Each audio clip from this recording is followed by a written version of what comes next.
എന്റെ കഥകൾക്ക് ഞാൻ പറഞ്ഞിട്ടുള്ളതിൽ വെച്ച് ഏറ്റവും വലിയ ആമുഖം പറയാൻ പോവുകയാണ്. ടെൻസെന്റിനെക്കുറിച്ച് അത്രമേൽ പറയാനുണ്ട്. അത് അത്രമാത്രം വലുതാണ്. ചൈനക്കാരന്റെ ജീവന്റെ പകുതിയാണ് ടെൻസെന്റും അവരുടെ വീചാറ്റ് ആപ്പും. അതില്ലാതെ ആ രാജ്യത്ത് അതിജീവനം അസാധ്യം. ലോകത്തിലെ ഏറ്റവും മൂല്യമുള്ള കമ്പനികളിൽ ടെൻസെന്റ് ഇന്ന് 17ാം സ്ഥാനത്തുണ്ട്. $51.58 ട്രില്യൺ മാർക്കറ്റ് ക്യാപ്പുള്ള ടെൻസെന്റ് യാഥാർത്ഥ്യമാക്കിയ വീചാറ്റ് ആപ്പ് ഇന്നെല്ലാം ചെയ്യും. ആപ്പ് ഫോർ എവരിതിങ് എന്ന ലോകത്തിന് ഇനിയും സ്വപ്നം മാത്രമായ ടെക്നോളജി വീചാറ്റിലൂടെ പ്രാവർത്തികമാക്കിയവരാണ് ടെൻസെന്റ്. ആയിരക്കണക്കിന് ആപ്പുകൾ ചെയ്യുന്ന ജോലി ഒറ്റയ്ക്ക് ചെയ്യുന്ന വീചാറ്റ്. ചൈനക്കാരുടെ ഫേസ്ബുക്കും ഇൻസ്റ്റഗ്രാമും യൂട്യൂബും ഗൂഗിളും നെറ്റ്ഫ്ലിക്സും ഊബറും എയർബിഎൻബിയും ബുക്ക് മൈ ഷോയും മേക്ക് മൈ ട്രിപ്പും സ്പോട്ടിഫൈയും വാട്സാപ്പും ഗെയിം സെന്ററും ആപ്പ് സ്റ്റോറും എല്ലാം വീചാറ്റാണ്. ടെൻസെന്റിന്റെ അത്ഭുത ശിശു. വീചാറ്റിന്റെ കരുത്തിൽ വെറും $1,00,000 താഴെ മൂലധനത്തിൽ ആരംഭിച്ച ടെൻസെന്റ് ഇന്ന് $52 ലക്ഷം കോടി മൂല്യത്തിലെത്തി നിൽക്കുന്നു. മലയാളത്തിൽ ആ തുക എഴുതാനുള്ള വാക്കുകൾ പോലും ലഭ്യമല്ല. ഇതിനും അപ്പുറമുണ്ട് ടെൻസെന്റ് എന്ന Chinese tech corporate. Chinese communist party 140 കോടി ജനങ്ങളെ ഭരിക്കുന്നത് ടെൻസെന്റും അവരുടെ വീചാറ്റും ഉപയോഗിച്ചാണ്. ചൈനയുടെ ഓപ്പറേറ്റിംഗ് സിസ്റ്റമാണ് വീചാറ്റ്. ഒരു ചൈനക്കാരൻ ദിവസത്തിൽ 4 മണിക്കൂർ നേരം വീചാറ്റിലെ വിവിധ ആപ്പുകളിൽ ചെലവഴിക്കുന്നുവെന്നാണ് അവരുടെ തന്നെ ഡാറ്റ കാണിക്കുന്നത്. ലോകത്തിലെ ഒരു ടെക് കമ്പനിക്കും ഇതിന്റെ അടുത്തെത്തുന്നത് പോലും സ്വപ്നം കാണാൻ കഴിയില്ല. വീചാറ്റ് ഓരോ പൗരനെയും നിരീക്ഷിക്കുന്നു. ചൈനീസ് കമ്മ്യൂണിസ്റ്റ് പാർട്ടിക്ക് ഇഷ്ടമില്ലാത്ത ഒന്നും ആ രാജ്യത്ത് സംഭവിക്കുന്നില്ല എന്ന് ഉറപ്പാക്കുന്നു. ഒരു ചൈനക്കാരന്റെ ഫേസ് റെക്കഗ്നിഷൻ ഡാറ്റയും വിരലടയാളവും മുതൽ അവരുടെ ഇഷ്ടഭക്ഷണവും അടിവസ്ത്രത്തിന്റെ സൈസ് എന്താണെന്നും വരെ വീചാറ്റിനറിയാം. വീചാറ്റിനറിയാം എന്നാൽ അതിന്റെ അർത്ഥം അവരുടെ തലതൊട്ടപ്പനായ ചൈനീസ് കമ്മ്യൂണിസ്റ്റ് പാർട്ടിക്ക് അറിയാമെന്നാണ്. ഒരു മനുഷ്യൻ യാഥാർത്ഥ്യമാക്കിയ അറബിക്കഥയാണ് ടെൻസെന്റും വീചാറ്റും. പോണി മാ എന്ന് പാശ്ചാത്യ ലോകത്തിൽ അറിയപ്പെടുന്ന മാ ഹുവാത്തെ. 12,000 മാസശമ്പളത്തിൽ ജോലി ചെയ്തിരുന്ന കോഡിംഗ് സ്പെഷ്യലിസ്റ്റ് ശൂന്യതയിൽ നിന്ന് സൃഷ്ടിച്ചെടുത്ത സ്വപ്നം. ചൈനീസ് കമ്മ്യൂണിസ്റ്റ് പാർട്ടിയുടെയും അവരുടെ സർക്കാരിന്റെയും മാനസപുത്രൻ. ലോകത്തിന് അയാളെക്കുറിച്ച് കൂടുതലൊന്നും അറിയില്ല. വല്ലപ്പോഴും മാത്രം പൊതു സദസ്സുകളിൽ പ്രത്യക്ഷപ്പെടുന്നയാൾ. അയാളുടെ ഫോട്ടോകൾ പോലും വിരള. പക്ഷേ അങ്ങനെയൊരാളുണ്ട്. പോണിമായെ ചൈന ഉണ്ടാക്കിയ ഡമ്മയാണെന്നും അങ്ങനെയൊരാളില്ലെന്നും ടെൻസെന്റിന്റെ ഉടമസ്ഥർ ചൈനീസ് കമ്മ്യൂണിസ്റ്റ് പാർട്ടിയാണെന്നും വാദിക്കുന്നവരുണ്ട്. എന്നാൽ പോണിമ ഉണ്ട്. അയാൾക്ക് പറയാൻ ഒരു കണ്ണു തള്ളുന്ന കഥയുമുണ്ട്.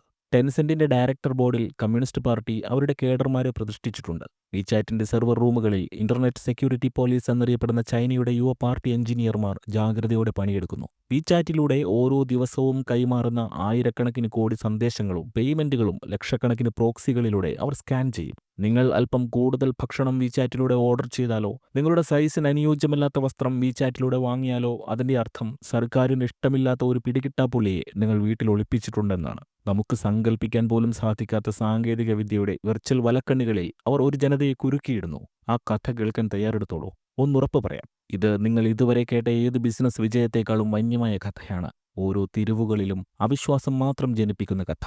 ടെൻസെന്റിലേക്ക്, പോണിമായിലേക്ക് നമുക്ക് ആരംഭിക്കാം. മാ ഹുവാറ്റങ് എന്ന പോണിമ 1971 ഒക്ടോബർ 29 ഗ്വാങ്ടോങ് പ്രവിശ്യയിലെ ഷാൻഡോവിലെ തീരദേശ നഗരമായ ചാവോയാങ്ങിലാണ് ജനിച്ചത്. ഹുവാറ്റങ് എന്ന വാക്കിന്റെ അർത്ഥം സമ്പൽ സമൃദ്ധിയിലേക്ക് ഒരു കുതിരയെപ്പോലെ കുതിക്കുക എന്നാണ്. മായുടെ പിതാവ് മാ ചെൻഷു ഒരു ഹാർബർ എഞ്ചിനീയർ ആയിരുന്നു. 1970-കൾ ചൈന ഒരു നിർണായക വഴിത്തിരിവിൽ നിൽക്കുന്ന സമയമാണ്. ആധുനിക ചൈന എന്തായിരിക്കണം എന്നതിനെക്കുറിച്ച് കമ്മ്യൂണിസ്റ്റ് പാർട്ടി നയം രൂപപ്പെടുത്തിയിരിക്കുന്നു. വ്യവസായമാണ് ഭാവി എന്ന സ്വപ്നത്തിലേക്ക് ചൈന മാറാൻ തുടങ്ങിയ കാലം. അന്ന് ലോകത്തിന് ഏറെക്കുറെ അജ്ഞാതമായിരുന്ന, ഇന്ന് ചൈനയുടെ സിലിക്കൺ വാലി എന്ന വിളിപ്പേരുള്ള ഷെൻഷനിലെ ഒരു ചെറിയ മത്സ്യബന്ധന ഗ്രാമത്തിൽ പോർട്ട് മാനേജറായി പിതാവ് മാ ചെൻഷുവിന് സ്ഥലം മാറ്റമായതോടെ 10 വയസ്സുകാരൻ പോണിമായുടെ ജീവിതവും മാറി. മലമടക്കുകളിൽ നെല്ല് കൃഷി ചെയ്താൽ സമ്പദ് വ്യവസ്ഥ വളരില്ല. അതിന് വൻ വ്യവസായങ്ങൾ വേണമെന്ന് തിരിച്ചറിഞ്ഞ ചൈനീസ് സർക്കാർ രാജ്യത്തെ തന്നെ ആദ്യത്തെ പ്രത്യേക സാമ്പത്തിക മേഖലയായി ഷെൻഷനിനെ പ്രഖ്യാപിച്ച സമയമാണ്. കമ്പോളത്തിന്റെ പരിഷ്കാരങ്ങളിലും തുറന്ന ആഗോള വിപണിയിലേക്കുമുള്ള ചൈനയുടെ ആദ്യ പരീക്ഷണം. ഉണക്കമീനിന്റെ ഗന്ധം മാത്രം നിറഞ്ഞിരുന്ന ഷെൻഷനിലെ ഉൾനാടൻ മത്സ്യബന്ധന തുറമുഖങ്ങളെല്ലാം ഉരുക്കിന്റെ കൂമ്പാരം കൊണ്ട് നിറഞ്ഞിരിക്കുന്നത് പൂർണിമ കണ്ടു. അവിടെ ക്രെയിനുകൾ ആകാശത്ത് നൃത്തം ചെയ്തു. കെട്ടിടങ്ങൾ ഒറ്റ രാത്രി കൊണ്ട് കാണുന്ന സ്വപ്നം പോലെ വേഗത്തിലാണ് ഉയർന്നത്. സംരംഭകരും എഞ്ചിനീയർമാരും തൊഴിലാളികളും അണക്കെട്ട് പൊട്ടിത്തെറിക്കുന്ന വെള്ളം പോലെ നഗരത്തിലേക്ക് കുതിച്ചെത്തി. 1985-ൽ Chinese president Deng Xiaoping Shenzhen നഗരത്തെ എല്ലാത്തരം വ്യവസായ നികുതികളിൽ നിന്നും തൊഴിൽ നിയമങ്ങളിൽ നിന്നും ഒഴിവാക്കി കമ്പനികൾക്ക് പൂർണ്ണ സ്വാതന്ത്ര്യം നൽകി. അന്ന് സ്കൂളിൽ പഠിക്കുകയാണ് പൂർണിമ. രാജ്യം ആദ്യമായി വിദേശ നിക്ഷേപത്തിനും ആശയങ്ങൾക്കും വാതിൽ തുറന്നുകൊടുത്തു. തെരുവുകൾ വ്യവസായികളുടെ അഭിലാഷങ്ങളാണ് പാടിക്കൊണ്ടിരുന്നത്. ഓരോ പരസ്യ ബോർഡും, തകര ഷെഡുകളിൽ നിർമ്മിക്കുന്ന ഓരോ യന്ത്രവും, ഉയരുന്ന ഓരോ ഫാക്ടറിയും പുതിയ എന്തെങ്കിലും വാഗ്ദാനം ചെയ്തു. സ്കൂൾ വർഷങ്ങളിൽ പടിഞ്ഞാറ് നിന്നെത്തിയ കമ്പ്യൂട്ടർ എന്ന അത്ഭുത യന്ത്രമാണ് പൂർണിമയെ ആകർഷിച്ചത്. അതുകൊണ്ടാണ് 1989 ഷെൻഷൻ യൂണിവേഴ്സിറ്റിയെ കമ്പ്യൂട്ടർ സയൻസും അപ്ലൈഡ് എഞ്ചിനീയറിംഗും പഠിക്കാൻ പൂർണിമ അപേക്ഷിച്ചത്. പാർട്ടി പ്രാദേശിക ഘടകം വീട്ടിലെത്തി പിതാവ് മാച്ചൻ ശിവനെ ഇന്റർവ്യൂ ചെയ്തു. അദ്ദേഹത്തിന്റെ പാർട്ടിയോടുള്ള കൂറ് അചഞ്ചലമാണെന്ന് ബോധ്യപ്പെട്ടപ്പോൾ മകന് യൂണിവേഴ്സിറ്റിയിൽ പ്രവേശനം നൽകി. 2ാം റാങ്കോടെ പൂർണിമ ബിരുദ പഠനം പൂർത്തിയാക്കി. 1989 ബീജിംഗിൽ ടിയാനൻമെൻ സ്ക്വയർ വിപ്ലവം പൊട്ടിപ്പുറപ്പെട്ടത്. അത് ക്രൂരമായി അടിച്ചമർത്തപ്പെട്ടെങ്കിലും രാജ്യത്തെ സർവകലാശാല വിദ്യാർത്ഥികളെ പ്രത്യേകം നിരീക്ഷിക്കാൻ കമ്മ്യൂണിസ്റ്റ് പാർട്ടി നിർദ്ദേശം നൽകി. പാർട്ടിയോടുള്ള അചഞ്ചലമായ വിശ്വാസം അടിസ്ഥാനമാക്കി വിദ്യാർത്ഥികൾക്ക് ഗ്രേഡ് നൽകപ്പെട്ടു. അക്കാലത്താണ് പൂർണിമ പാർട്ടി അംഗത്വത്തിന് അപേക്ഷിക്കുന്നത്. പ്രത്യേകിച്ച് സമരങ്ങൾക്കൊന്നും പോകാത്ത, രാഷ്ട്രീയ വലതുചായ്വുകളൊന്നുമില്ലാത്ത പൂർണിമ എ ഗ്രേഡായിരുന്നു. അൽഗോരിതങ്ങൾ, ഡാറ്റ സ്ട്രക്ചറുകൾ, നെറ്റ്വർക്ക് സിസ്റ്റങ്ങൾ, CPP അടക്കമുള്ള പ്രോഗ്രാമിംഗ് ഭാഷകൾ എന്നിവയാണ് സർവകലാശാലയിൽ പൂർണിമ പഠിച്ചത്. ഇതോടൊപ്പം ലോകത്തിന്റെ ഭാഷയായ ഇംഗ്ലീഷ് വശത്താക്കുന്നതിലും മുൻകൈയെടുത്തു. ഷെൻഷനിൽ തന്നെ ഇംഗ്ലീഷ് അറിയാവുന്ന വിരലിൽ എണ്ണാവുന്ന ചൈനക്കാരെ അന്നുള്ളൂ. മീൻപിടുത്ത തുറമുഖമായിരുന്ന ഷെൻഷനിൽ അത്ഭുതങ്ങൾ സംഭവിച്ചുകൊണ്ടിരിക്കുകയാണെന്ന വാർത്തകൾ അറിഞ്ഞ് അമേരിക്കൻ വ്യവസായികൾ അങ്ങോട്ടേക്ക് എത്തുന്ന സമയമാണ്.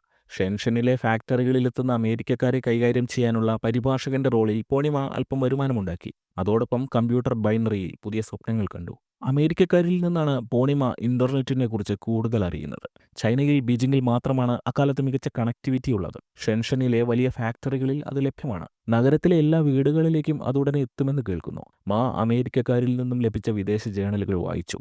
ഇന്റർനെറ്റ് മനുഷ്യരാശിയുടെ തന്നെ ഭാവിയാണ്. എല്ലാത്തരം ആശയവിനിമയവും ഇനി അതിലൂടെയേ സാധ്യമാകൂ. തന്റെ സമപ്രായക്കാരിൽ ഭൂരിഭാഗവും പ്രയോഗത്തിൽ ഇന്റർനെറ്റ് എന്താണെന്ന് അറിയും മുമ്പേ ഇന്റർനെറ്റ് ഭാവി ലോകത്തിന്റെ നാഡീവ്യവസ്ഥയാണെന്ന് പൂർണിമ മനസ്സിലാക്കി.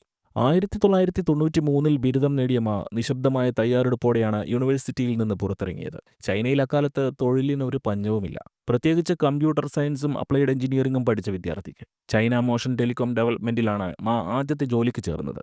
ഇന്നത്തെ കണക്കിൽ 12,000 രൂപ ശമ്പളം. പേജറുകൾ ഉണ്ടാക്കുന്ന കമ്പനിയാണിത്. ടെലികമ്മ്യൂണിക്കേഷൻസിലും പേജിംഗ് സിസ്റ്റങ്ങളിലും അവിടെ ഗവേഷണങ്ങളും നടക്കുന്നുണ്ടായിരുന്നു. സോഫ്റ്റ്വെയർ ഡെവലപ്മെന്റിലാണ് പൂർണിമ പ്ലേസ് ചെയ്യപ്പെട്ടത്. റിയൽ വേൾഡ് സിസ്റ്റങ്ങളെയും ബിസിനസ് മോഡലുകളെയും കുറിച്ചുള്ള പൂർണിമയുടെ ധാരണ വർദ്ധിപ്പിക്കാൻ അവിടം ഉപകരിച്ചു. കോഡിംഗ് അനായാസമാക്കിയ വർഷങ്ങളായിരുന്നു അത്. വളരെ വേഗത്തിൽ സങ്കീർണമായ കോഡുകൾ പൂർണിമ എഴുതുമായിരുന്നു. ഇന്റർനെറ്റ് അപ്പോഴേക്കും ഷെൻഷനിൽ വ്യാപകമായി. ഒഴിവു സമയത്ത് പൂർണിമ ഇന്റർനെറ്റിലൂടെ ലോകത്തിലെ പുതിയ ടെക്നോളജി തരംഗങ്ങളെക്കുറിച്ച് ധാരണയുണ്ടാക്കും. ഇന്റർനെറ്റിന്റെ സാധ്യതകളെക്കുറിച്ച് കൂടുതൽ പഠിക്കാനാണ് പൂർണിമ തന്റെ ജോലി മാറിയത്. ഇന്റർനെറ്റിലൂടെ ശബ്ദം സംപ്രേഷണം ചെയ്യുന്ന വോയിസ് ഓവർ ഇന്റർനെറ്റ് പ്രോട്ടോകോൾ വികസിപ്പിച്ചിരുന്ന ഷെൻഷൻ റോൺസൺ കമ്മ്യൂണിക്കേഷൻസ് ലിമിറ്റഡിലാണ് പൂർണിമ ചേർന്നത്. ഇന്റർനെറ്റിന്റെ സാധ്യതകൾ പര്യവേക്ഷണം ചെയ്യാൻ ആകാംക്ഷയോടെ ഗവേഷണം നടത്തുന്ന ടെലികമ്മ്യൂണിക്കേഷൻ കമ്പനിയായിരുന്നു ഇത്. ചൈനയുടെ ഇന്റർനെറ്റ് അടിസ്ഥാന സൗകര്യങ്ങൾ ശൈശവാവസ്ഥയിലായിരുന്ന ഒരു സമയത്ത് പൂർണിമയ്ക്ക് ലഭിച്ച അപൂർവ അവസരം. റൂൺസൺ പേജിംഗ് സിസ്റ്റങ്ങൾ നൽകുന്നതിലും പേജറിലൂടെ വോയിസ് കോൾ സാധ്യമാക്കുന്നതിലും നിക്ഷേപം നടത്തിയിരുന്ന കമ്പനിയാണ്. റൂൺസിന്റെ ചെറിയ ഗവേഷണ ലബോറട്ടറി സെർവർ സ്റ്റാക്കുകളുടെ പിന്നിൽ പൂർണിമ തന്റെ താൽപ്പര്യങ്ങളുമായി തികച്ചും യോജിക്കുന്ന പുതിയ ജോലിയിൽ മുഴുകി. കോഡിംഗ് സ്കില്ലുകൾ ഇക്കാലത്ത് വികസിപ്പിച്ചു. സമവാക്യങ്ങളും നെറ്റ്വർക്ക് ടോപ്പോളജികളും നഗരങ്ങളെ മാത്രമല്ല ഭൂഖണ്ഡങ്ങളെപ്പോലും ബന്ധിപ്പിക്കാൻ കഴിയുന്ന ആശയവിനിമയ സംവിധാനങ്ങളെക്കുറിച്ചുമുള്ള സ്വപ്നതുല്യമായ രേഖാചിത്രങ്ങളും നിറഞ്ഞ വൈറ്റ് ബോർഡ് സെഷനുകൾ പൂർണിമയെ ആവേശം കൊള്ളിച്ചു. ഇന്റർനെറ്റ് കോളിംഗ് സേവനങ്ങൾ ജീവിതത്തിന്റെ നാനാ തുറകളിലുള്ള ആളുകൾക്ക് സംസാരിക്കാനും ആശയങ്ങൾ പങ്കുവയ്ക്കാനും പരസ്പരം മനസ്സിലാക്കാനും അനുവദിക്കുമെന്നും അതിന് അറ്റമില്ലാത്ത ഭാവിയുണ്ടെന്നും കണ്ടു. 1998 ഏഷ്യൻ സമ്പദ്വ്യവസ്ഥ, പ്രധാനമായും ചൈനയുടേത്, പൂർണ്ണമായും സാങ്കേതികവിദ്യ അധിഷ്ഠിതമായ ഒന്നായി മാറി. ഇതാണ് പറ്റിയ അവസരമെന്നും പൂർണിമ കണ്ടു. അദ്ദേഹം ജോലി രാജിവെച്ചു. ഒരു സംരംഭം ആരംഭിക്കണം. അത് ഇന്റർനെറ്റ് അധിഷ്ഠിതമായിരിക്കണം. ഇതുവരെ ചൈനയിൽ ഇല്ലാത്ത ഒന്ന് നൽകണം. ഇതായിരുന്നു മായുടെ ആശയങ്ങളുടെ സംക്ഷിപ്ത രൂപം. കമ്പനിയിൽ നിന്നും ആരും മായോടൊപ്പം കൂടിയില്ല. എന്നാൽ സർവകലാശാലയിലെ സഹപാഠികളായിരുന്ന ഷാങ് ഷിങ്ഡോങ്, ഷു ചെൻയെ, ചെൻ യിദാൻ, സെങ് ലിക്കിങ് എന്നിവർ പുതിയ ആശയത്തിൽ താൽപ്പര്യം കാണിച്ചു. 1989 നവംബറിൽ പൂർണിമ ആ കമ്പനി സ്ഥാപിച്ചു, ടെൻസെന്റ്. ഇതൊരു ചൈനീസ് പേരായ ടെങ് സുനിൽ നിന്ന് ഉരുത്തിരിഞ്ഞതാണ്. കുതിരയുടെ വേഗത്തിൽ പായുന്ന ആശയങ്ങൾ എന്നാണ് അർത്ഥം. ഡാറ്റ അതിവേഗം സഞ്ചരിച്ച് അതിരുകൾ ഭേദിക്കുന്നു എന്ന സ്വപ്നത്തെ ആ പേർ ഉൾക്കൊണ്ടു. ആശയവിനിമയം എന്തായി മാറാം എന്നതിന്റെ ഒരു കാവ്യാത്മക ദർശനമായിരുന്നു അത്. തുടക്കം ഒട്ടും എളുപ്പമായിരുന്നില്ല. മൂലധനം വളരെ പരിമിതമാണ്, ഏതാണ്ട് 1 ലക്ഷം രൂപയോളം മാത്രം. അതുതന്നെ പലരിൽ നിന്നും കടം വാങ്ങിയത്. ഷെൻഷനിലെ അവരുടെ ആദ്യത്തെ ഓഫീസിലേക്ക് സെക്കൻഡ് ഹാൻഡ് ഫർണിച്ചറുകളാണ് വാങ്ങിയത്. ഒരു സെക്രട്ടറിയെ നിയമിക്കാൻ അവർക്ക് കഴിഞ്ഞില്ല. അതിനാൽ മാ തന്നെയാണ് പലപ്പോഴും കോളുകൾക്ക് മറുപടി നൽകിയിരുന്നത്. ഇടമുറിയാതെ അവർ ചൈനയിലെ ഇന്റർനെറ്റ് സേവനദാതാക്കളുമായി ചർച്ച ചെയ്തു. തങ്ങൾക്കൊരു വോയിസ് ഓവർ പ്രോട്ടോകോൾ വികസിപ്പിക്കാൻ കഴിയുമെന്നും അതിലൂടെ അതിവേഗ ഡാറ്റ കൈമാറ്റം സാധ്യമാകുമെന്നുമെല്ലാം പറഞ്ഞ് വിശ്വസിപ്പിക്കാൻ ശ്രമിച്ചു. ഏതാനും കുട്ടികളുടെ വിടുവായത്തം മാത്രമായി കണ്ട കമ്പനികൾ അത് അവഗണിച്ചു. ഇനി ആരെയും കാത്തിരുന്നിട്ട് കാര്യമില്ലെന്ന് പോണിമായ്ക്ക് മനസ്സിലായി. ആർക്കും വേണ്ടി സബ് കോൺട്രാക്റ്റുകൾ ഏറ്റെടുക്കാൻ തങ്ങൾക്ക് കഴിയില്ല. അതിനുള്ള പ്രവൃത്തി പരിചയമോ മൂലധനമോ എടുത്തു കാണിക്കാൻ ഒരു ഓഫീസോ പോലുമില്ല. തങ്ങൾ സ്വയം എന്തെങ്കിലും ഉണ്ടാക്കണം. അത് തെളിയിക്കും തങ്ങൾ ആരാണെന്ന്. അവർ ഒരുങ്ങി. ചൈനയുടെ സാങ്കേതിക വ്യവസായം ഇന്ന് നമുക്കറിയാവുന്നതുപോലെ തന്നെ മൗലികമായ ഗവേഷണങ്ങൾക്ക് അവർ സമയം കളയാറില്ല. പാശ്ചാത്യ ലോകത്ത് വിപണിയിൽ തെളിയിക്കപ്പെട്ട സാങ്കേതിക വിദ്യകൾ കോപ്പിയടിക്കുക.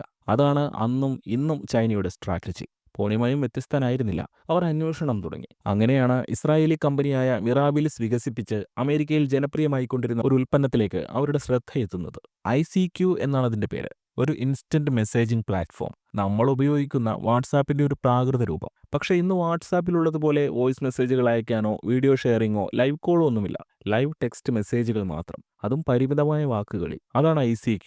ഈ ആശയം അന്ന് അവതരിപ്പിക്കപ്പെട്ടതിൽ ഏറ്റവും മികച്ചതായതിനാൽ ഇസ്രായേലി കമ്പനിക്ക് യൂറോപ്പിലും അമേരിക്കയിലും അതിവേഗം വേരുപിടിക്കാൻ കഴിഞ്ഞിരുന്നു. മനുഷ്യബന്ധങ്ങളുടെ ഭാവി ഇനി ഡിജിറ്റലാണെന്ന് പോണിമ അന്നേ കണ്ടിരുന്നു. അതിന്റെ പതാക വാഹകനാണ് ICQ. വ്യക്തവും ലളിതവും വളരെ വ്യക്തിപരവുമായ ഒന്ന്. ചൈനയിൽ അത്തരമൊന്ന് അതുവരെ ഇല്ല. ICQവിനെ പുനഃസൃഷ്ടിച്ചാൽ ചൈനയിലുടനീളം ഉയർന്നുവരുന്ന വിശാലവും തിരക്കേറിയതുമായ ഡിജിറ്റൽ നഗരങ്ങളിലേക്ക് ഇതുവരെ എത്താത്തൊരു പാലം സൃഷ്ടിക്കാനാകും. ICQവിന്റെ DNA എടുത്ത് ചൈനീസ് സമൂഹത്തിന്റെ വീക്ഷണകോണിലൂടെ പുനരാവിഷ്കരിച്ച് അതിനെ പ്രാദേശികവൽക്കരിക്കുക എന്നതായിരുന്നു പോണിമയുടെ ആശയം. ചൈനയിൽ ആശയവിനിമയം വെറും വാക്കുകൾ മാത്രമല്ല, അത് വികാരങ്ങളും ആംഗ്യങ്ങളുമെല്ലാം ചേർന്ന ഒരു അതിവൈകാരിക രീതിയാണ്. ഈ സൂക്ഷ്മതകളെല്ലാം ഉൽപ്പന്നത്തിൽ ഉൾക്കൊള്ളിക്കേണ്ടതുണ്ടായിരുന്നു. കയ്യിൽ പണമോ നാലാളറിയുന്ന ബ്രാൻഡോ ഒരു പ്രോട്ടോടൈപ്പോ ഇല്ലാതെ ഇത് നിർമ്മിക്കുക എന്നതായിരുന്നു വെല്ലുവിളി. 5 അംഗ സംഘം പണി തുടങ്ങി. ആദ്യത്തെ ആഴ്ച തന്നെ കോഡിംഗിൽ ബഹുഭൂരിപക്ഷവും പൂർത്തിയായി. പോണിമ കോഡിംഗിൽ വിദഗ്ധനായിരുന്നു. അടുത്ത ദിവസങ്ങളിൽ തങ്ങളുടെ ഉൽപ്പന്നത്തിന്റെ പോരായ്മകളെല്ലാം തീർത്ത് ഡീബഗ്ഗിംഗ് നടത്തി അവർ ഒരു പ്രോട്ടോടൈപ്പ് ഉണ്ടാക്കിയെടുത്തു. അതിനവർക്കൊരു പേര് വേണമായിരുന്നു. ഏതായാലും ICQവിനെ കോപ്പിയടിച്ചാണ് ഇത് സൃഷ്ടിച്ചത്. അതുകൊണ്ട് പേരും അത്തരമൊന്നു തന്നെയാകാമെന്ന തീരുമാനത്തിൽ OICQ എന്നാണ് അതിനെ വിളിച്ചത്. OICQ എന്നാൽ ഓപ്പൺ ICQ.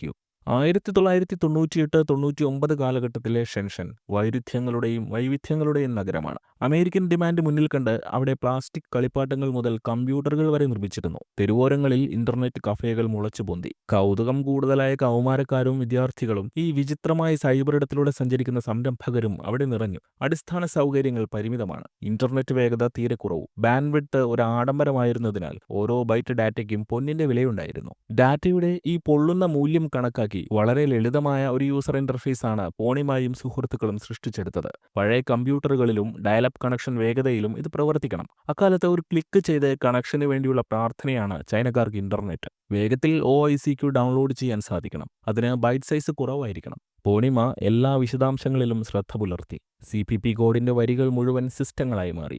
ഉപയോക്താക്കൾക്ക് അക്കൗണ്ടുകൾ എളുപ്പത്തിൽ ഓർക്കാൻ കഴിയുന്ന യൂസർ ID സിസ്റ്റം ടീം രൂപകൽപ്പന ചെയ്തു. പരമ്പരാഗത യൂസർ നെയിമുകൾക്ക് പകരം നമ്പറുകൾ ഉപയോഗിച്ചു. അക്കാലത്ത് ഇതൊരു പുതിയ ആശയമായിരുന്നു. ശരാശരി ഉപയോക്താവിന്റെ ഉപകരണത്തിന്റെ പരിമിതികൾ മനസ്സിൽ വെച്ചുകൊണ്ട് ആകർഷകവും എന്നാൽ ലളിതവുമായ ഒരു ഇന്റർഫേസ് രൂപകൽപ്പന ചെയ്തു. അനാവശ്യ ഫീച്ചറുകൾക്ക് സ്ഥാനമുണ്ടായിരുന്നില്ല.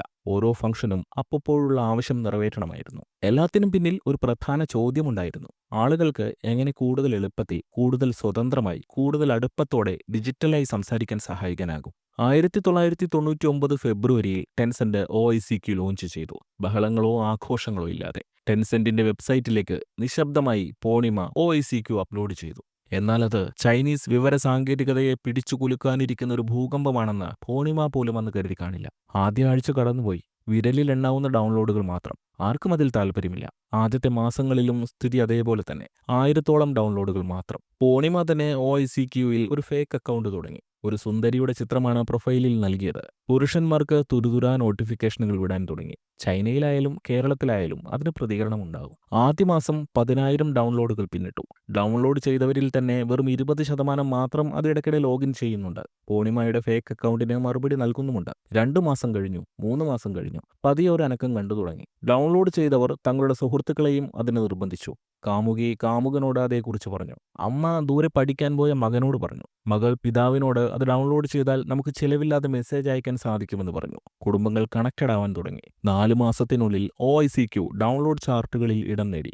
1-ാം സ്ഥാനമായിരുന്നില്ലെങ്കിലും ടോപ്പ് 10 ചാർട്ടിൽ. ചൈന ഡിജിറ്റൽ സൗഹൃദങ്ങൾ അനുഭവിച്ച ആദ്യ ഉൽപ്പന്നമായിരുന്നു OICQ. ഒരു സുഹൃത്തിനെ ഓൺലൈനിൽ കാണുന്നതിന്റെ ആവേശം, തൽക്ഷണ മറുപടികളുടെ സന്തോഷം, നഗരത്തിന്റെ മറുവശത്തുള്ള ഒരാളുമായി രാത്രി വൈകിയുള്ള ചാറ്റുകളുടെ മധുരം. യൂണിവേഴ്സിറ്റികളിൽ OICQ വിദ്യാർത്ഥി സംസ്കാരത്തിന്റെ ഭാഗമായി. ഇന്റർനെറ്റ് കഫേകൾ OICQ നോട്ടിഫിക്കേഷൻ ശബ്ദങ്ങളാൽ മുഖരിതമായി. സോഫ്റ്റ്വെയർ വേഗതയുള്ളതായിരുന്നു. പരിമിതമായ ഇന്റർനെറ്റ് ബാൻഡ്വിഡ്ത്തിൽ പോലും മികച്ച രീതിയിൽ പ്രവർത്തിച്ചു. 1999 അവസാനത്തോടെ OICQ ഡൗൺലോഡ് 1 മില്യൺ പിന്നിട്ടു. ഒരു വർഷം മുമ്പ് ആശയം ഗർഭം ധരിച്ച് പ്രോട്ടോടൈപ്പ് ഉണ്ടാക്കിയ കമ്പനിക്ക് അത് അതിശയകരമായ നേട്ടമായിരുന്നു. പൂർണിമ ഡൗൺലോഡ് കൗണ്ട് ഉയരുന്നത് ശാന്തമായ സംതൃപ്തിയോടെ നോക്കി. എന്നാൽ ഇത് തുടക്കം മാത്രമാണെന്നും മായ്ക്കറിയാം. വിജയം എത്ര മധുരമുള്ളതാണെങ്കിലും അതിൻ്റെതായ വെല്ലുവിളികളും ഉണ്ടാകും. ചൈന വിദേശത്തു നിന്ന് കോപ്പിയടിക്കും. ആ കോപ്പി ചൈനയിൽ വേരുപിടിക്കാൻ തുടങ്ങിയാൽ പിന്നെ ചൈനക്കാർ ആ പ്രൊഡക്റ്റിനെ തന്നെ വീണ്ടും കോപ്പിയടിക്കും. അങ്ങനെ ഒരേ പ്രൊഡക്റ്റിന്റെ നിരവധി കോപ്പികളുണ്ടാവും. OICQവിനും അതേ വിധിയായിരുന്നു. നിരവധി കമ്പനികൾ ഇത്തരം മെസ്സഞ്ചറുകൾ പുറത്തിറക്കാൻ തുടങ്ങി. ഇൻസ്റ്റന്റ് മെസ്സേജിംഗ് ഇടം ഒറ്റ രാത്രി കൊണ്ട് യുദ്ധക്കളമായി മാറി. ചിലർക്ക് മികച്ച ഫണ്ടിങ്ങും ഉണ്ടായിരുന്നു. എന്നാൽ ടെൻസെന്റിന് ഇവർക്കൊന്നുമില്ലാത്തൊന്നുണ്ട്. അവരാണിത് ആദ്യം തുടങ്ങിയത്. തങ്ങളുടെ OICQ മെസ്സഞ്ചർ എങ്ങനെ വേണമെങ്കിലും പരിഷ്കരിക്കാനും മാറ്റിമറിക്കാനും അവർക്ക് കഴിയും. കാരണം 2000 ആണ്ടിന്റെ ആദ്യ 3 മാസമായപ്പോഴേക്കും അവരുടെ ഡൗൺലോഡ് 5 മില്യൺ കടന്നിരുന്നു. 50 ലക്ഷം ഉപയോക്താക്കൾ. ചൈനയിലെ അക്കാലത്തെ ആകെ ഇന്റർനെറ്റ് ഉപയോക്താക്കൾ 2.2 കോടി മാത്രമുള്ളിടത്താണിത്. ഇപ്പോൾ ഇന്റർനെറ്റ് ഉപയോഗിക്കുന്ന 4-1 ചൈനക്കാരിൽ ഒരാൾ OICQ ഉപയോഗിക്കുന്നയാളാണ്. ടെൻസെന്റ് OICQവിനെ നിരന്തരം പരിഷ്കരിച്ചു. ഉപയോക്താക്കളുടെ ചോദ്യങ്ങളോട് പ്രതികരിച്ചു. ബഗ്ഗുകൾ പരിഹരിച്ചു. കൃത്യമായ ഫീച്ചറുകൾ കൂട്ടിച്ചേർത്തു. കസ്റ്റം ഇമോട്ടിക്കോണുകൾ, വ്യക്തിഗത സ്റ്റാറ്റസ് സന്ദേശങ്ങൾ, റെക്കോർഡഡ് വോയിസ് ഉപയോഗിച്ച് വോയിസ് മെസ്സേജുകളുടെ ആദ്യകാല രൂപങ്ങൾ പോലും അവർ കൊണ്ടുവന്നു. പക്ഷെ വലിയ പ്രശ്നം നിലനിൽക്കുന്നു. 50 ലക്ഷം ഉപയോക്താക്കളുണ്ടെങ്കിലും നയാ പൈസ വരുമാനമില്ല. ഇത്തരമൊന്ന് എങ്ങനെ മോണിറ്റൈസ് ചെയ്യണമെന്ന് അവർക്ക് വ്യക്തമായ ധാരണയിലെത്താൻ കഴിഞ്ഞില്ല. അവർ പല വഴികൾ ആലോചിച്ചു. ഉപയോക്താക്കളെ വെറുപ്പിക്കാതെ ചെറിയ വരുമാനമുണ്ടാക്കാൻ എന്ത് ചെയ്യണമെന്ന് കൺസൾട്ടന്റുകളോടും ഉപദേശം ആരാഞ്ഞു. അതിനിടെ OICQവിന്റെ തലയിൽ ഇടുത്തി വീണു. ചൈനയിൽ നിന്നല്ല, അമേരിക്കയിൽ നിന്ന്. ഇസ്രായേലി കമ്പനിയായ മിറാബിലിസിനെ അമേരിക്ക ഓൺലൈൻ വാങ്ങിയിരുന്നു. AOL ടെലികമ്മ്യൂണിക്കേഷൻ രംഗത്തെ കുത്തകയാണ്. അമേരിക്ക അടക്കി വാഴുന്നവർ. മിറാബിലിസിനെ വാങ്ങിയതോടെ ICQ AOLന്റെ ഭാഗമായി. ഒരു ചൈനീസ് കമ്പനി തങ്ങളുടെ ICQ നിർദാക്ഷിണ്യം കോപ്പിയടിച്ച് അവിടെ 50 ലക്ഷം ഉപയോക്താക്കളെ നേടിയത് AOLന് വലിയ ക്ഷീണമായിരുന്നു. അവർ ടെൻസെന്റിനെ നോട്ടീസ് അയച്ചു. OICQ എന്ന പേര് ICQ ട്രേഡ് മാർക്കിന്റെ ലംഘനമാണെന്ന് അവർ അവകാശപ്പെട്ടു. ഒരു യുവ ചൈനീസ് സ്റ്റാർട്ടപ്പിന് AOL പോലുള്ള ഒരു ഭീമനുമായി ഏറ്റുമുട്ടുന്നത് ചിന്തിക്കാൻ പോലും അസാധ്യമാണ്. ടെൻസെന്റിന് അന്ന് നിയമപരമായ ശക്തിയോ പോരാടാനുള്ള മൂലധനമോ ഉണ്ടായിരുന്നില്ല. പൂർണിമ ശാന്തനായി നിന്നു. കമ്പനി പൂട്ടാനാണ് എല്ലാവരും ഉപദേശിച്ചത്. AOL ആവശ്യപ്പെടുന്ന നഷ്ടപരിഹാരം കൊടുക്കാൻ എത്ര കോടി യുവാൻ വേണ്ടിവരുമെന്ന് അവർക്കറിയാം. എന്നാൽ പൂർണിമയ്ക്ക് മറ്റ് പോംവഴികളുണ്ടായിരുന്നു. 2000-ൽ ടെൻസെന്റ് OICQവിനെ QQ എന്ന് പുനർനാമകരണം ചെയ്തു. ഒരു കുഞ്ഞു പെൻഗിനെ ട്രേഡ് മാർക്ക് ചിഹ്നമാക്കി. വിരോധാഭാസമെന്ന പോലെ ഈ പേര് ഉൽപ്പന്നത്തെ കൂടുതൽ ജനകീയമാക്കുകയാണ് ചെയ്തത്. ചെറുതും ആകർഷകവുമായ QQ ഉപയോക്താക്കളുമായി ആഴത്തിൽ ബന്ധപ്പെട്ടു. ഡൗൺലോഡ് കൂടി. കേസിൽ നിന്നും ഒഴിവായി. കാറ്റ് അനുകൂലമാണെങ്കിലും പണമില്ലാത്തത് എല്ലാ പ്രവർത്തനങ്ങളെയും ബാധിച്ചു. QQ monetisation എങ്ങുമെത്തിയിട്ടില്ല. സഹസ്ഥാപകർക്കിടയിൽ മുറുമുറുപ്പ് തുടങ്ങിയിരുന്നു. 2 പേർ ടെൻസെന്റ് ഉപേക്ഷിച്ചു. കമ്പനി വിറ്റൊഴിക്കാനോ പൂട്ടാനോ സമ്മർദ്ദമുണ്ടായിരുന്നു. എന്നാൽ പൂർണിമയ്ക്ക് ഒന്നും അങ്ങനെ ഇട്ടിട്ട് പോകാനാകുമായിരുന്നില്ല. സെർവറുകൾ നവീകരിക്കണം, ശമ്പളം നൽകണം. ബാങ്കിലാകെ അവശേഷിക്കുന്നത് ഏതാനും ആയിരങ്ങൾ മാത്രം. ആയിടയ്ക്കാണ് പൂർണിമ വെഞ്ചർ ക്യാപിറ്റലിസ്റ്റുകളെക്കുറിച്ച് കേൾക്കുന്നത്. ഭാവിയുള്ള വ്യവസായങ്ങളിൽ അവർ നിക്ഷേപിക്കും. അതുപയോഗിച്ച് വളരാനാകും. അന്വേഷണം തുടങ്ങി. നിരവധി പേരെ കണ്ടു. എല്ലാവരും QQവിന്റെ വളർച്ചയിൽ ആകൃഷ്ടരാണ്. എന്നാൽ അതിന്റെ ലാഭസാധ്യതകൾ കണക്കുകൂട്ടിയപ്പോൾ എല്ലാവരും പിന്മാറി. എന്നാൽ ഹോങ്കോങ്ങിൽ നിന്ന് രക്ഷകരെത്തി. ഇന്റർനാഷണൽ ഡാറ്റ കോർപ്പറേഷൻ എന്ന IDC, Pacific century cyber works എന്നീ 2 കമ്പനികളാണ് പൂർണിമയുടെ കമ്പനിയിൽ താൽപ്പര്യം കാണിച്ചത്. ലാഭത്തിന്റെ കണക്കല്ല അവരെ ആകർഷിച്ചത്, മറിച്ച് പൂർണിമ ആയിരുന്നു. ഹോങ്കോങ് കമ്പനികൾ മീറ്റിംഗിന് വിളിച്ചപ്പോൾ പൂർണിമ QQവിനെ കുറിച്ച് സത്യസന്ധമായാണ് സംസാരിച്ചത്. പിന്നീട് ചില ജീവചരിത്രകാരന്മാർ അതിനെ വിളിച്ചത് ബ്രൂട്ടലി ഹോണസ്റ്റ് സമീപനം എന്നായിരുന്നു. പൂർണിമ അവരോട് പറഞ്ഞു, നിങ്ങൾ പണം തന്നില്ലെങ്കിൽ ഈ കമ്പനി തകരും. അടുത്ത മാസം പൂട്ടിപ്പോകും. നിങ്ങൾ പണം തന്നാലും എനിക്ക് ഉറപ്പുകളൊന്നും തിരിച്ചു നൽകാനാവില്ല. ഇതേ വിധിയാകും കാത്തിരിക്കുന്നത്. അതിൽ ഇൻവെസ്റ്റർമാർക്ക് മതിപ്പ് തോന്നി. ടെൻസെന്റിൽ IDCയും പസഫിക് സെഞ്ചുറിയും ചേർന്ന് $2.2 മില്യൺ നിക്ഷേപിച്ചു.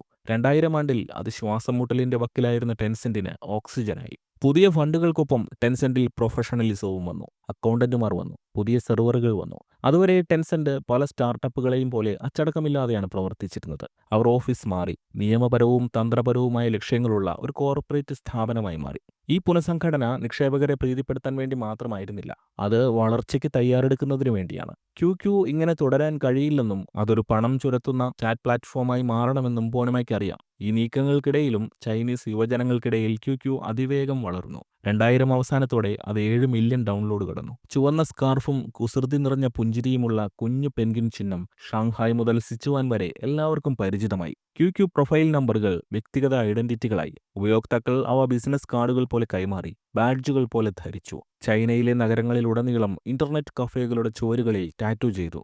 ക്യൂവിന്റെ ഉപയോക്തൃ അടിത്തറ വലുതായപ്പോൾ ടെൻസെന്റിന്റെ നിലനിൽപ്പിനുള്ള ആവശ്യകതയും വർദ്ധിച്ചു. സൗജന്യ സന്ദേശമയക്കൽ എന്നേക്കുമായി ബില്ലുകൾ അടയ്ക്കാൻ പര്യാപ്തമായിരുന്നില്ല. എന്നാൽ വരുമാനമുണ്ടാക്കുമ്പോൾ അത് ഉപയോക്താക്കളെ അകറ്റാനും പാടില്ല. ഉപയോക്താവും പ്ലാറ്റ്ഫോമും തമ്മിലുള്ള വൈകാരിക ബന്ധം ദുർബലമാണ്. ചൂഷണം ചെയ്യാനുള്ള ഏത് ശ്രമവും വിശ്വാസ്യത തകർക്കും. വിപണി വിശകലനം ചെയ്ത് പൂർണിമ ഇതിന് രണ്ടിനുമിടയിലുള്ള ഒരു പാത സ്വീകരിച്ചു: ബാനർ ആഡ്സ്.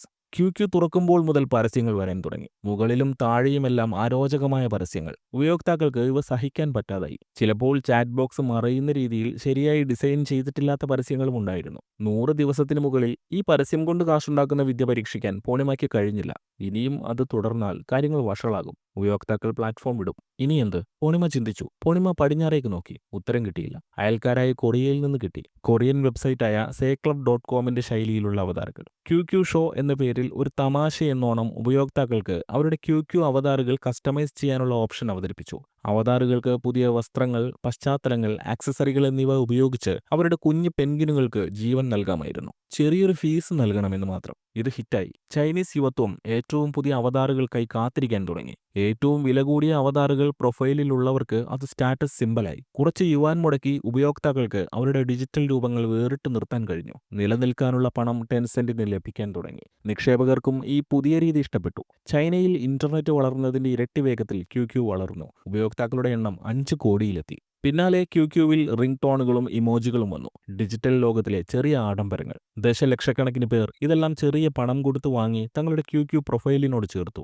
ഈ മൈക്രോ ട്രാൻസാക്ഷനുകൾ കമ്പനിയുടെ അടിത്തറയ്ക്ക് ദിവസവും വലിപ്പം കൂട്ടി. ടെൻസെന്റാണ് ലോകത്തിൽ ആദ്യമായി ഈ രീതി പരീക്ഷിച്ചത് എന്ന് പറയാം. ഇന്ന് ഗെയിമുകളിലും ചാറ്റ് റൂമുകളിലുമെല്ലാം ഇത്തരം മൈക്രോ ട്രാൻസാക്ഷൻ രീതി വ്യാപകമായി പ്രയോഗിച്ചു വരുന്നു. ഇതിനിടെ ചൈന മൊബൈൽ, ചൈന യൂണികോം തുടങ്ങിയ ടെലികോം കമ്പനികളുമായി തന്ത്രപരമായ പാർട്ണർഷിപ്പ് ടെൻസെന്റ് വികസിപ്പിച്ചു. അവരുടെ ഉപയോക്താക്കൾക്ക് ക്യൂവിന്റെ പല എക്സ്ക്ലൂസീവ് ഓപ്ഷനുകളും നൽകി. ജീവനക്കാരുടെ എണ്ണം 200-ലെത്തി. ക്യൂവിന്റെ ചാറ്റ് റൂമിൽ ഈ സമയം തന്റെ പ്രണയവും പൂർണിമ കണ്ടെത്തി. ഒരു രാത്രി തന്റെ ക്യൂ പ്രൊഫൈലിൽ പ്രത്യക്ഷപ്പെട്ട ഒരു പെൺകുട്ടി പൂർണിമയോട് ചോദിച്ചു, ഹു ഇസ് ദിസ്? ക്യൂവിന്റെ ഉടമ പൂർണിമയാണ് ചാറ്റിന്റെ അങ്ങേ തലക്കിലെന്ന് അവൾക്കറിയില്ലായിരുന്നു. ഒരു തമാശയ്ക്ക് പൂർണിമ മറുപടി പറഞ്ഞു, ഐ ആം പെൻഗിൻ ഡാഡ്. ഉടനെ പെൺകുട്ടിയുടെ മറുപടി വന്നു, ദെൻ ഐ ആം പെൻഗിൻ മം. അങ്ങനെ വാങ് ഡാങ് ടിങ് പൂർണിമയുടെ ജീവിതത്തിലേക്കെത്തി. ഇതൊക്കെയാണെങ്കിലും ഇന്റർനെറ്റിൽ ഇന്നും വാങ്ങിന്റെ ഒരു ഫോട്ടോ പോലും ലഭ്യമല്ല.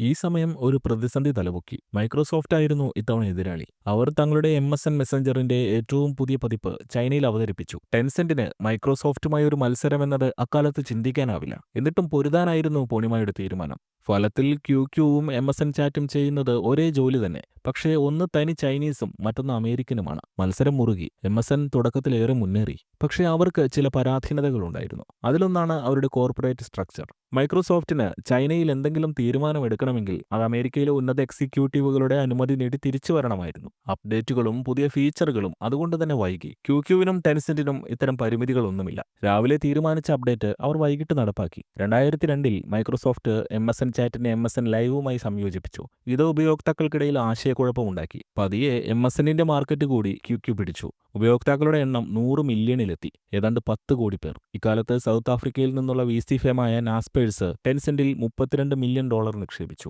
2002 ആയപ്പോഴേക്കും ടെൻസെന്റിന്റെ ഒരേയൊരു ഉൽപ്പന്നമായ ക്യൂ ഒരു ചാറ്റ് ടൂളിനപ്പുറം വളർന്നു. ആ വർഷം അവർ ഓഫ്ലൈൻ ചാറ്റും SMS സേവനങ്ങളും ആരംഭിച്ചു. അധികം വൈകാതെ അടുത്ത വിപ്ലവമെത്തി: ക്യൂ കോയിൻ. ഡിജിറ്റൽ പ്രൊഡക്റ്റുകൾ, അവതാറുകൾ, സ്കിന്നുകൾ, റിംഗ് ടോണുകൾ, കസ്റ്റമൈസേഷനുകൾ തുടങ്ങിയവ വാങ്ങാൻ ഉപയോഗിക്കാവുന്ന ഒരു വെർച്വൽ കറൻസിയായിരുന്നു ക്യൂ കോയിൻ. ബിറ്റ്കോയിൻ പോലെ ഇത് ചൈനയിൽ അതിവേഗം പോപ്പുലറായി. ക്യൂ കോയിൻ കാട്ടുതീ പോലെ പടർന്നു. ഇത് ഓൺലൈനിലോ കൺവീനിയൻസ് സ്റ്റോറുകളിലോ ഇന്റർനെറ്റ് കഫേകളിലോ വരെ വാങ്ങാൻ കിട്ടുമായിരുന്നു. ടെൻസെന്റിന്റെ എക്കാലത്തെയും മണി മെഷീനായ ഓൺലൈൻ ഗെയിമിംഗിലേക്ക് പൂർണിമയുടെ ശ്രദ്ധ പതിയുന്നത് അക്കാലത്താണ്. ചൈനീസ് ഗെയിമിംഗ് വ്യവസായം അതിന്റെ ശൈശവ ദിശയിലാണ്. മിക്ക പ്രധാന ടൈറ്റിലുകളും വിദേശ ഇറക്കുമതിയും. കാഷ്വൽ ഗെയിമുകളുടെ പിക്സലേറ്റഡ് ലോകങ്ങളിൽ ഒളിഞ്ഞിരിക്കുന്ന വലിയ സാധ്യതകൾ കുറച്ച് പ്രാദേശിക കമ്പനികൾക്ക് മാത്രമേ ഇതുവരെ മനസ്സിലായിരുന്നുള്ളൂ. എന്നാൽ പൂർണിമ മറ്റുള്ളവർ കാണാത്തത് കണ്ടു. ടെൻസെന്റ് നിശബ്ദമായി അതിന്റെ ഓൺലൈൻ ഗെയിമിംഗ് വിഭാഗം കെട്ടിപ്പടുക്കാൻ തുടങ്ങി. എഞ്ചിനീയർമാരെയും ഡിസൈനർമാരെയും പ്രൊഡക്റ്റ് മാനേജർമാരെയും നിയമിച്ചു. ഇത്തവണയും കൈ നനയാതെ മീൻ പിടിക്കുക, അതായിരുന്നു പോണിമയുടെ ലക്ഷ്യം.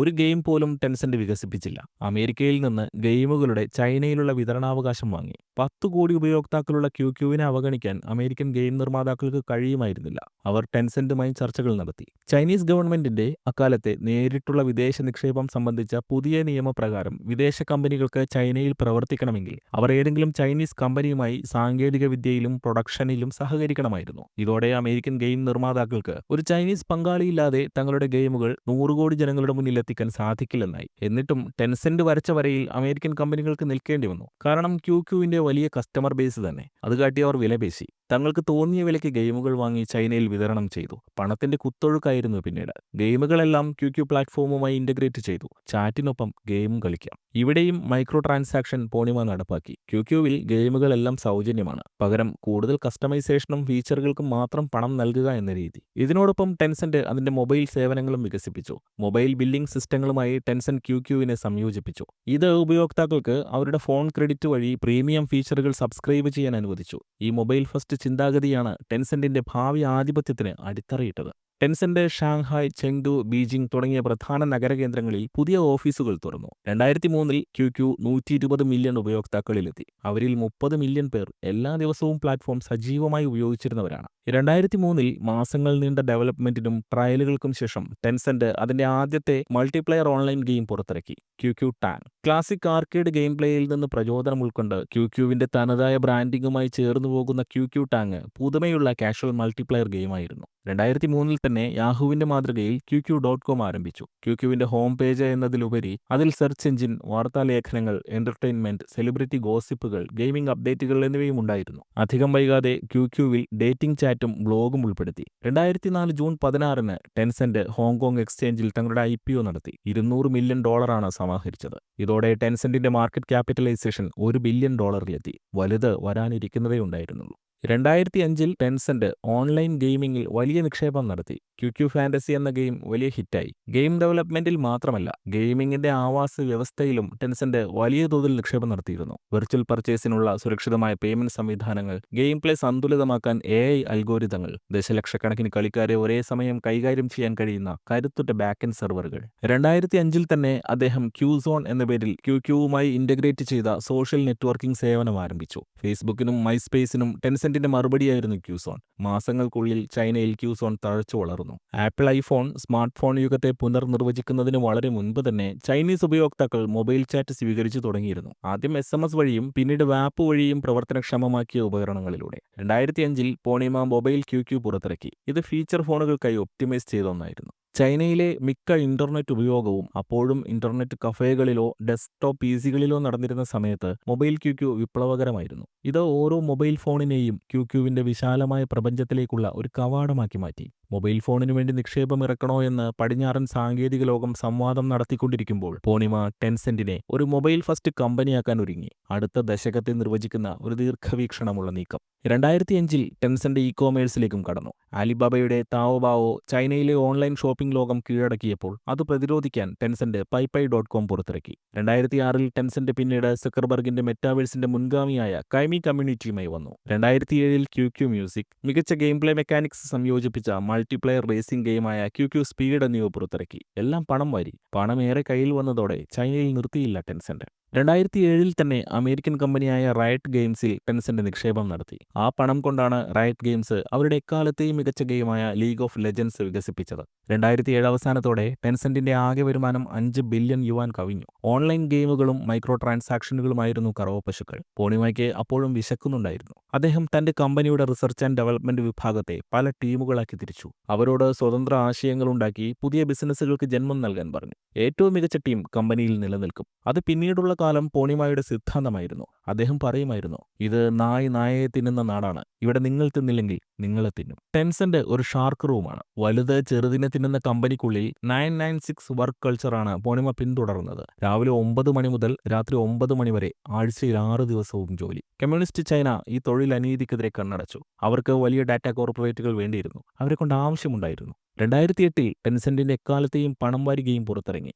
Cross fire. ദക്ഷിണ കൊറിയയിലെ സ്മൈൽ ഗേറ്റ് ആണ് ഈ ഗെയിം വികസിപ്പിച്ചതെങ്കിലും ചൈനയിലടക്കം ഇതിന്റെ അവകാശം ടെൻസെന്റിനായിരുന്നു. ഫ്രീ മണി മലവെള്ളപ്പാച്ചിൽ പോലെ ടെൻസെന്റിന്റെ ബാങ്ക് അക്കൗണ്ടുകളിൽ കുമിഞ്ഞുകൂടി. അതേ വർഷം ടെൻസെന്റ് ട്വിറ്ററിന്റെ ചൈനീസ് അവതാരമായ വെയ്ബോ പുറത്തിറക്കി. മൂലധനം ആവശ്യത്തിലധികമായതോടെ ടെൻസെന്റ് ചൈനയിലെ തനി കോർപ്പറേറ്റിന്റെ സ്വഭാവത്തിലേക്ക് രൂപാന്തരപ്പെട്ടു. അവർ ചെറിയ ബിസിനസ്സുകളെല്ലാം വിഴുങ്ങി. ഏതെങ്കിലും സ്റ്റാർട്ടപ്പ് കമ്പനി ഒരു ആശയവുമായി എത്തി അതിനെ വളർത്തി വിപണി പിടിക്കാൻ തുടങ്ങിയാൽ ഉടൻ ടെൻസെന്റ് അതിനെ വാങ്ങാൻ ഒരു ഓഫറുമായി അവരുടെ മുന്നിലേക്കെത്തും. മിക്കപ്പോഴും ആ ഓഫർ ടെൻസെന്റിന് ഗുണം ലഭിക്കുന്ന രീതിയിലായിരിക്കും. ചെറിയ സ്റ്റാർട്ടപ്പ് കമ്പനി ഈ ഓഫർ സ്വീകരിക്കാതിരുന്നാൽ പിന്നെ അവരെ തുലയ്ക്കുക എന്ന നയമാണ് ടെൻസെന്റിന്റേത്. അടുത്ത മാസം തന്നെ ആ സ്റ്റാർട്ടപ്പിന്റെ അതേ പ്രൊഡക്റ്റിന്റെ കോപ്പി ടെൻസെന്റ് അവതരിപ്പിക്കും. ചൈനയിൽ 30 കോടിയിലേറെ ഉപയോക്താക്കളുള്ള ക്യൂക്യൂവിലൂടെ അത് സൗജന്യമായി ജനങ്ങളിലേക്കെത്തും. സ്വാഭാവികമായും ചെറിയ സ്റ്റാർട്ടപ്പ് തകരും. ഇതിനൊരു ഉദാഹരണമാണ് ക്യുഹു 360 ആന്റിവൈറസും ക്യൂക്യൂവും തമ്മിൽ നടന്ന യുദ്ധം. കിഹു ചൈനയിലെ ഒരു ഇടത്തരം IT സ്റ്റാർട്ടപ്പ് കമ്പനിയാണ്. സംഘർഷം ആരംഭിക്കുന്നത് കിഹു 360 പ്രൈവസി പ്രൊട്ടക്ടർ എന്ന ആന്റി മാൽവെയർ സോഫ്റ്റ്വെയർ പുറത്തിറക്കിയതോടെയാണ്. ടെൻസെന്റിന്റെ ക്യൂക്യൂ മെസഞ്ചർ ഉപയോക്താക്കളുടെ കമ്പ്യൂട്ടറുകളിലെ സ്വകാര്യ ഫയലുകൾ സ്കാൻ ചെയ്ത് ചാരപ്രവർത്തനം നടത്തുന്നുവെന്ന് കിഹു 360 ആരോപിച്ചു. ക്യൂക്യൂ ചാറ്റ് ഉപയോക്താക്കളുടെ സ്വകാര്യത സംരക്ഷിക്കാനും ക്യൂക്യൂ ആപ്ലിക്കേഷന്റെ വേഗത വർദ്ധിപ്പിക്കാനും ക്യുഹുവിന്റെ ആന്റി മാൽവെയർ സോഫ്റ്റ്വെയർ സഹായിക്കുമെന്നും അവർ അവകാശപ്പെട്ടു. ഇത് പോണിമയെ ചൊടിപ്പിച്ചു. ക്യുഹുവിന്റെ ആരോപണങ്ങൾ ടെൻസെന്റ് ശക്തമായി നിഷേധിക്കുകയും ആക്രമണാത്മകമായി പ്രതികരിക്കുകയും ചെയ്തു. നാടകീയമായ ഒരു നീക്കത്തിലൂടെ ടെൻസെന്റ് തങ്ങളുടെ ക്യൂക്യൂ ഉപയോക്താക്കൾക്ക് ഒരു അന്ത്യശാസനം നൽകി. അതിൽ പറഞ്ഞിരുന്നത്, നിങ്ങളുടെ കമ്പ്യൂട്ടറിൽ ക്യുഹു 360 ആന്റി മാൽവെയർ സോഫ്റ്റ്വെയർ ഉണ്ടെങ്കിൽ അതിൽ ക്യൂക്യൂ ചാറ്റ് പ്രവർത്തിക്കില്ല എന്നായിരുന്നു. പറഞ്ഞത് നടപ്പാക്കുകയും ചെയ്തു. ക്യുഹുവിന്റെ ആന്റിവൈറസ് ഇൻസ്റ്റാൾ ചെയ്തവർക്ക് ക്യൂക്യൂ ചാറ്റ് ഓപ്പൺ ആയില്ല. ഒന്നുകിൽ ക്യുഹു 360 സോഫ്റ്റ്വെയർ അൺഇൻസ്റ്റാൾ ചെയ്ത് ക്യൂക്യൂ ചാറ്റ് ഉപയോഗിക്കുക, അല്ലെങ്കിൽ ക്യൂക്യൂ ഉപേക്ഷിക്കുക എന്നീ 2 ചോയ്സുകളാണ് ടെൻസെന്റ് നൽകിയത്. സ്വാഭാവികമായും ഉപയോക്താക്കൾ ക്യുഹു ആന്റി മാൽവെയർ അൺഇൻസ്റ്റാൾ ചെയ്ത് ക്യൂക്യൂ ഉപയോഗം തുടർന്നു. ക്യുഹു കമ്പനിയുടെ അടിത്തറ അതോടെ തകർന്നു. ടെൻസെന്റ് ചൈനയിലെ ഓൺലൈൻ സ്റ്റാർട്ടപ്പുകളുടെ ഒരു ഇൻക്യുബേറ്ററായി മാറി. സ്റ്റാർട്ടപ്പ് തുടങ്ങുക, വളർത്തുക,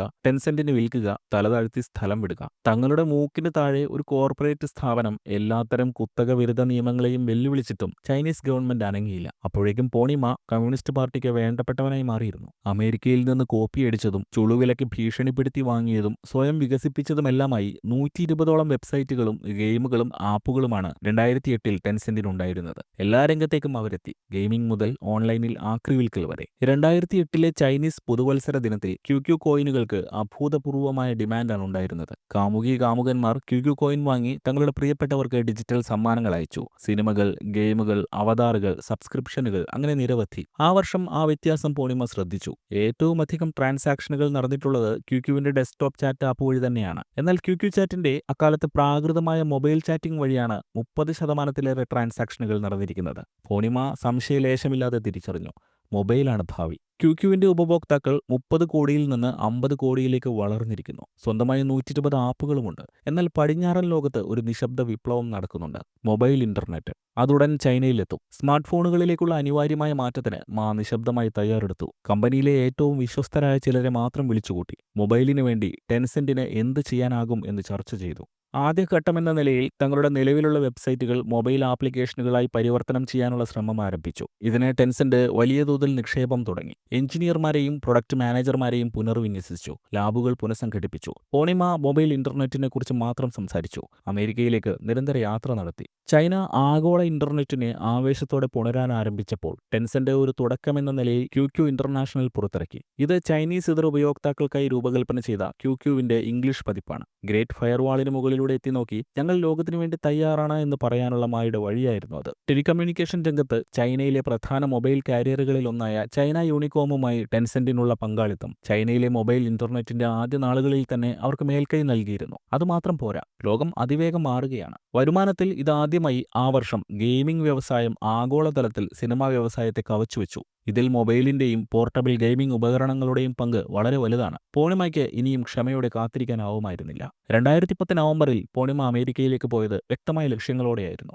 ശിശിരകാലത്ത് ഇലപൊഴിയാൻ തുടങ്ങിയ ന്യൂ ഇംഗ്ലണ്ടിൽ കുടുംബത്തെ അവധിക്കാലം ആഘോഷിക്കാൻ വിട്ട് പോണിമ എത്തിയത് വാട്സാപ്പിന്റെ ഓഫീസിലാണ്. അക്കാലത്ത് അതൊരു മികച്ച മൊബൈൽ ഇൻസ്റ്റന്റ് മെസ്സേജിംഗ് ആപ്പായി അമേരിക്കയിലും യൂറോപ്പിലും പ്രചാരം നേടിയിരുന്നു. ഒരു വർഷം മുമ്പ് മാത്രം ആരംഭിച്ച വാട്സാപ്പിന് ഒന്നാം ലോക രാജ്യങ്ങളിൽ അക്കാലം 5 കോടിയിലേറെ ഉപയോക്താക്കളുണ്ട്. വാട്സാപ്പ് വാങ്ങുക, അത് ലോകമൊട്ടാകെയുള്ള രാജ്യങ്ങളിൽ പ്രചരിപ്പിക്കുക, അതിന്റെ ചൈനീസ് പതിപ്പിറക്കി സ്വന്തം രാജ്യത്തും മൊബൈൽ ഇന്റർനെറ്റ് മെസ്സേജിംഗിൽ ഒന്നാം സ്ഥാനക്കാരനാവുക. ഇതായിരുന്നു പോണിമയുടെ ലക്ഷ്യം. ആ പോക്കിൽ ആദ്യഘട്ട ചർച്ചകൾ പോണിമ പൂർത്തിയാക്കി. തങ്ങളുടെ ഉൽപ്പന്നം ഒരു ചൈനീസ് കമ്പനിക്ക് വിൽക്കുന്നതിൽ വാട്സാപ്പിന്റെ സ്ഥാപകരായ ജോൺ കൂമിനും ബ്രയാൻ ആക്ടനും പാതി മനസ്സേ ഉണ്ടായിരുന്നുള്ളൂ. അവർ ടെൻസെന്റിനെക്കുറിച്ചും പോണിമയെക്കുറിച്ചും അതിനിടെ പഠിച്ചിരുന്നു. മായുടെ വെടക്കാക്കി തനിക്കാക്കൽ ശൈലിയും അൺഎത്തിക്കൽ കോർപ്പറേറ്റ് മാനേജ്മെന്റും വാട്സാപ്പ് ഇൻകോർപ്പറേറ്റഡ് ബോർഡിന് ഇഷ്ടപ്പെട്ടില്ല. അവർ ഉഴപ്പി. ചൈനയിൽ തിരിച്ചെത്തിയ ഉടൻ പോണിമ ആശുപത്രിയിൽ ഒരു സർജറിക്കായി പ്രവേശിപ്പിക്കപ്പെട്ടു. കമ്പ്യൂട്ടറിന് മുന്നിൽ കുത്തിയിരുന്ന് ജോലി ചെയ്ത് അദ്ദേഹത്തിന്റെ നട്ടെല്ല് തേഞ്ഞ് സ്ഥാനം തെറ്റിയിരുന്നു. സർജറി കഴിഞ്ഞ 3 മാസത്തിനുള്ളിൽ ഓഫീസിൽ തിരിച്ചെത്തിയെങ്കിലും വാട്സാപ്പിൽ നിന്ന് അനുകൂല മറുപടിയൊന്നും ഉണ്ടായിരുന്നില്ല. പിന്നീട് ഇതേ വാട്സാപ്പിനെ 2014 ടെൻസെന്റ് വാങ്ങാൻ ശ്രമിച്ചു. അപകടം മണത്ത സക്കർബർഗ് ചാടി വീണ് പെട്ടെന്ന് തന്നെ $9 ബില്യൺ ഡീൽ ഉറപ്പിക്കുകയായിരുന്നു. 2011 വരാം. വാട്സാപ്പ് ഡീൽ നടക്കില്ലെന്ന് ബോധ്യമായതോടെ പോണിമ സ്ഥിരം ശൈലി പുറത്തെടുത്തു. അതിന് കോപ്പി അടിക്കുക. അദ്ദേഹം 3 ടീമുകളെയാണ് ഇതിനായി നിയോഗിച്ചത്. ടെൻസെന്റിന്റെ പതിവ് രീതിയിൽ ഇവരോട് പരസ്പരം മത്സരിക്കാൻ പറഞ്ഞു. വാട്സാപ്പിനോട് കിടപിടിക്കുന്ന ഒരു ആപ്പ്, അതാണ് ലക്ഷ്യം. അവസാനം അതിന് അന്തിമ രൂപമായി. വാട്സാപ്പിന് പുറമെ കനേഡിയൻ മൊബൈൽ മെസഞ്ചറായ കിക്കിന്റെ ഫീച്ചറുകളും ഉൾക്കൊള്ളിച്ച പ്രോട്ടോടൈപ്പാണ് പോണിമയ്ക്ക് ഇഷ്ടമായത്. 2010 ഡിസംബറിൽ ടെൻസെന്റ് ബോർഡിന് മുന്നിൽ പുതിയ ഉൽപ്പന്നമെത്തി. പോണിമ തിരഞ്ഞെടുത്ത മോഡലിന് പച്ചക്കൊടി കിട്ടി. 2011 ജനുവരി 21 വിചാറ്റ് എന്ന ഇതിഹാസം പിറന്നു. ചൈനയിൽ അതിന് വീച്ചിൻ എന്നാണ് പേരിട്ടത്. പോണിമ എന്തെങ്കിലും സൃഷ്ടിക്കുമ്പോൾ തീർച്ചയായും കോപ്പിയടിക്കും. പക്ഷെ മറ്റ് ചൈനീസ് കമ്പനികളെ പോലെ അതേപടി കോപ്പിയടിക്കലല്ല. പുതുതായി എന്തെങ്കിലുമൊക്കെ അതിൽ ചേർത്തിരിക്കും. മിക്കവാറും അത് കോപ്പിയല്ലെന്ന് മറ്റുള്ളവരെ കൊണ്ട് പറയിപ്പിക്കുന്ന ഒന്ന്. വിചാറ്റിലും അത്തരം ചില ഫീച്ചറുകൾ ഉണ്ടായിരുന്നു. അതിലൊന്നാണ് പുഷ് ടു ടോക്ക്. നമ്മളിന്ന് വാട്സാപ്പിൽ വോയിസ് മെസ്സേജ് അയക്കുന്ന ഫീച്ചർ. അതൊരു പുതുമയായിരുന്നു. സത്യത്തിൽ അതും ഒരു കോപ്പിയായിരുന്നു. ഹോങ്കോങ് ആസ്ഥാനമായ ടോക്ക് ബോക്സ് എന്ന കമ്പനി വികസിപ്പിച്ചെടുത്ത സാങ്കേതിക വിദ്യയാണ് വോയിസ് മെസ്സേജിംഗ്. ടോക്ക് ബോക്സിനെ വാങ്ങി പുതിയ ടെക്നോളജി അതേപടി വിചാറ്റിലേക്ക് പോണിമ പകർത്തുകയായിരുന്നു. വിചാറ്റ് ലോഞ്ചിങ്ങിനിടെ ഒരു വിദേശ ബിസിനസ് പത്രപ്രവർത്തകൻ പോണിമയോട് ഇതേപ്പറ്റി ചോദിച്ചിരുന്നു. താങ്കളുടെ എല്ലാ പ്രൊജക്ടുകളും ഒന്നുകിൽ അമേരിക്കയിൽ നിന്ന് അല്ലെങ്കിൽ ചൈനീസ് ടെക് കമ്പനികളിൽ നിന്ന് പകർത്തിയതാണല്ലോ എന്ന്. അതിന് പോണിമ പറഞ്ഞ ഉത്തരം, സുഹൃത്തെ, ചൈനയിൽ ആശയങ്ങൾക്ക് ഒരു വിലയുമില്ല. നിങ്ങൾ ഒരു പുതിയ ആശയവുമായി വിപണിയിൽ ആദ്യത്തെ 10 ലക്ഷം വരിക്കാരെ നേടുമ്പോഴേക്കും അതിന്റെ 100 കോപ്പികളെങ്കിലും ഇറങ്ങിയിരിക്കും. ചൈനയിൽ ആശയങ്ങളല്ല, എക്സിക്യൂഷനാണ് പ്രധാനം.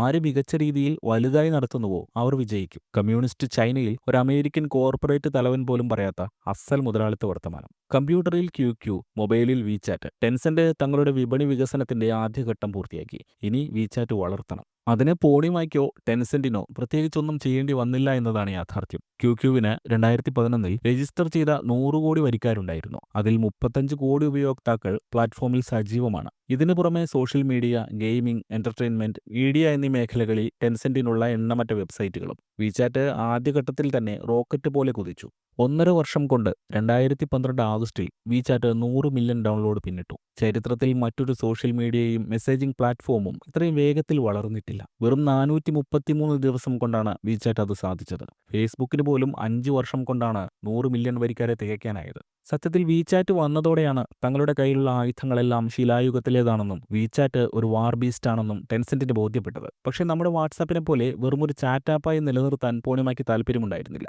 അതിന് ആദ്യപടിയായി ചൈനയിലെ ഇൻസ്റ്റഗ്രാമായ ടെൻസെന്റിന്റെ തന്നെ മൊമെന്റ്സ് ആപ്പിനെ അവർ വിചാറ്റുമായി സംയോജിപ്പിച്ചു. ചാറ്റ് ചെയ്യുന്നതിനൊപ്പം ചൈനീസ് യുവത്വത്തിന് തങ്ങളുടെ ചിത്രങ്ങളും സ്റ്റോറികളും പങ്കുവയ്ക്കാൻ ഇനി മൊമെന്റ്സ് ആപ്പിലേക്ക് പോകണ്ട.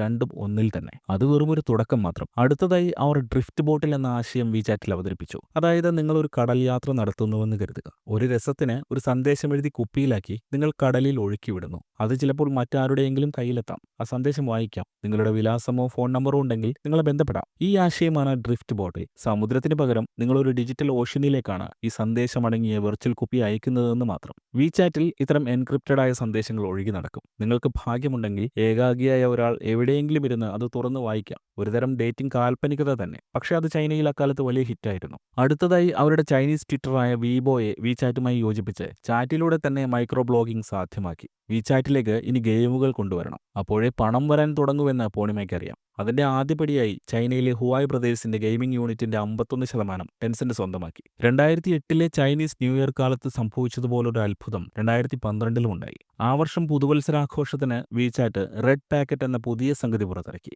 അതായത് നിങ്ങളുടെ സന്ദേശങ്ങൾ പണമാക്കി മാറ്റാം. ഉദാഹരണത്തിന്, ആ പുതുവത്സരത്തിൽ നിങ്ങളുടെ സുഹൃത്തിന് ഒരു സമ്മാനം അയക്കണമെന്ന് കരുതുക. നിങ്ങൾക്ക് വിചാറ്റിൽ നിന്നും അതിനുവേണ്ടി ഒരു ഡിജിറ്റൽ സ്ക്രാച്ച് കാർഡ് വാങ്ങാം. തുടർന്ന് വിചാറ്റിലൂടെ ഒരു റെഡ് പാക്കറ്റ് ഇമോജിയുടെ രൂപത്തിൽ സുഹൃത്തിന് അയക്കാം. സുഹൃത്ത് ആ ഡിജിറ്റൽ വെർച്വൽ റെഡ് പാക്കറ്റ് തുറന്ന് സ്ക്രാച്ച് കാർഡ് ചുരണ്ടുമ്പോൾ എത്ര യുവാനാണ് തനിക്ക് അയച്ചിരിക്കുന്നതെന്ന് കാണും. 2012 ചൈനീസ് ന്യൂ ഇയറിൽ വിചാറ്റ് റെഡ് പാക്കറ്റ് വൻ സംഭവമായി. 75 മില്യൺ 7.5 കോടി റെഡ് പാക്കറ്റുകളാണ് ചൈനക്കാർ വിചാറ്റിലൂടെ ആ വർഷം കൈമാറിയത്. ഇതിൽ നിന്നെല്ലാം ചെറിയ ശതമാനം സർവീസ് ഫീസ് ടെൻസെന്റിന് ലഭിച്ചുകൊണ്ടിരുന്നു. പുതുവത്സരാഘോഷം കഴിഞ്ഞപ്പോൾ പൂർണിമയ്ക്ക് അതും മനസ്സിലായി. മൊബൈൽ പേയ്മെന്റാണ് ഭാവി. കറൻസി എന്ന വ്യവസ്ഥയെ തന്നെ തകിടം മറിക്കുന്ന ഒന്നായിരുന്നു അത്. മറ്റാരും ആലോചിക്കുന്നതിന് മുമ്പ് പൂർണിമയ്ക്ക് അതും നടപ്പാക്കണമായിരുന്നു. ഇനി മുതൽ നിങ്ങൾക്ക് വാലറ്റോ അതിൽ കറൻസി നോട്ടുകളോ ആവശ്യമില്ല.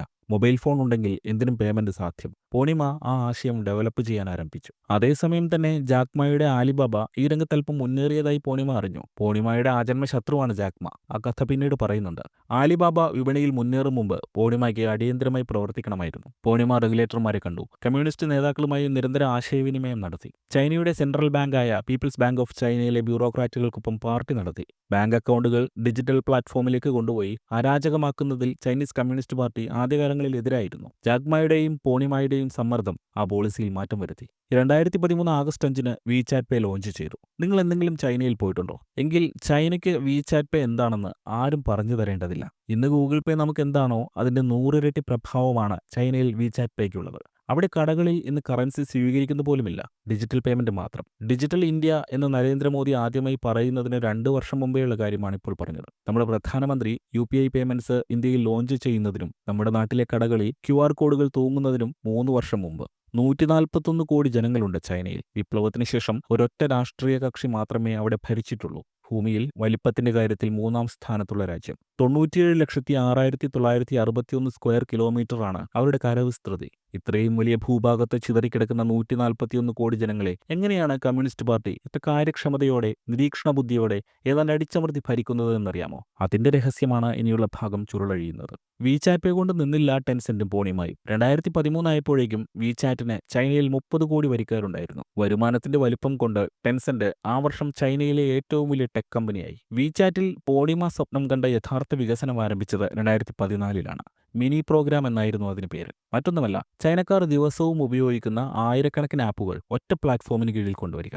ഏതാണ്ട് പ്ലേ സ്റ്റോറും ആപ്പ് സ്റ്റോറും പോലെ. എന്നാൽ ഓരോ ആപ്പും നിങ്ങൾ പ്രത്യേകം ഫോണിൽ ഇൻസ്റ്റാൾ ചെയ്യേണ്ട കാര്യമില്ല. പകരം വിചാറ്റ് മാത്രം ഇൻസ്റ്റാൾ ചെയ്താൽ മതി. ഓരോ ആപ്പിന്റെയും ഒരു ലൈറ്റ് വെയ്റ്റ് വെർഷൻ വിചാറ്റുമായി സംയോജിപ്പിച്ചിരിക്കുകയാണ്. ഒരു ചൈനക്കാരൻ രാവിലെ ഉണരുന്നു. ബാത്റൂമിലേക്ക് ചെല്ലുമ്പോൾ പേസ്റ്റും സോപ്പും എല്ലാം തീർന്നിരിക്കുന്നത് കാണുന്നു. വിചാറ്റ് എടുത്ത് അതിൽ ഇന്റഗ്രേറ്റ് ചെയ്തിരിക്കുന്ന ഗ്രോസറി ഡെലിവറി ആപ്പുകളായ താവോബാവയുടെയോ പിൻഡുഡുവിന്റെയോ മിനി ആപ്പ് പ്രോഗ്രാം എടുക്കുന്നു. സോപ്പും പേസ്റ്റും എല്ലാം ഓർഡർ ചെയ്യുന്നു. ബ്രേക്ക്ഫാസ്റ്റിനായി വീണ്ടും വിചാറ്റ് തുറന്ന് ഫുഡ് ഡെലിവറി ആപ്പായ എലിമിയുടെ മിനി പ്രോഗ്രാം ഓപ്പൺ ചെയ്ത് ഭക്ഷണം വരുത്തുന്നു. 10 മിനിറ്റിനുള്ളിൽ അതെത്തും. വീട്ടിൽ നിന്നും വസ്ത്രം ധരിച്ച് പുറത്തിറങ്ങി റോഡിലെത്തും മുമ്പ് വീണ്ടും വിചാറ്റ് തുറന്ന് അതിൽ ഇന്റഗ്രേറ്റ് ചെയ്തിരിക്കുന്ന റൈഡ് ഷെയറിംഗ് ആപ്പായ ഡിഡിയുടെ മിനി പ്രോഗ്രാം എടുക്കുന്നു. 5 മിനിറ്റിനുള്ളിൽ ടാക്സി വരുന്നു. ഓഫീസിലെത്തി ലഞ്ചിന് വീണ്ടും വിചാറ്റ് തുറന്ന് ഓർഡർ ചെയ്യും. വൈകിട്ട് ഒരു സുഹൃത്തുമൊത്ത് പുറത്തുനിന്ന് ഭക്ഷണം കഴിക്കാൻ നിങ്ങൾ ആലോചിക്കുന്നു. വൈകിട്ടാവുമ്പോഴേക്കും നിങ്ങൾ വീണ്ടും വിചാറ്റ് തുറന്ന് അതിൽ ഇന്റഗ്രേറ്റ് ചെയ്തിരിക്കുന്ന നഗരത്തിലെ പ്രമുഖ റെസ്റ്റോറന്റിന്റെ മിനി പ്രോഗ്രാമിൽ സീറ്റ് ബുക്ക് ചെയ്ത് മെനു പരിശോധിച്ച് പ്രീ ഓർഡർ ചെയ്തു വെക്കുന്നു. നിങ്ങളെത്തുമ്പോൾ ടേബിളിൽ ഭക്ഷണം ചൂടോടെ തയ്യാറായിരിക്കും. വിചാറ്റ് പേ ഉപയോഗിച്ച് തന്നെ റെസ്റ്റോറന്റിൽ പണം നൽകുന്നു. തിരിച്ച് ബസ്സിൽ വീട്ടിലേക്കുള്ള യാത്രയിലും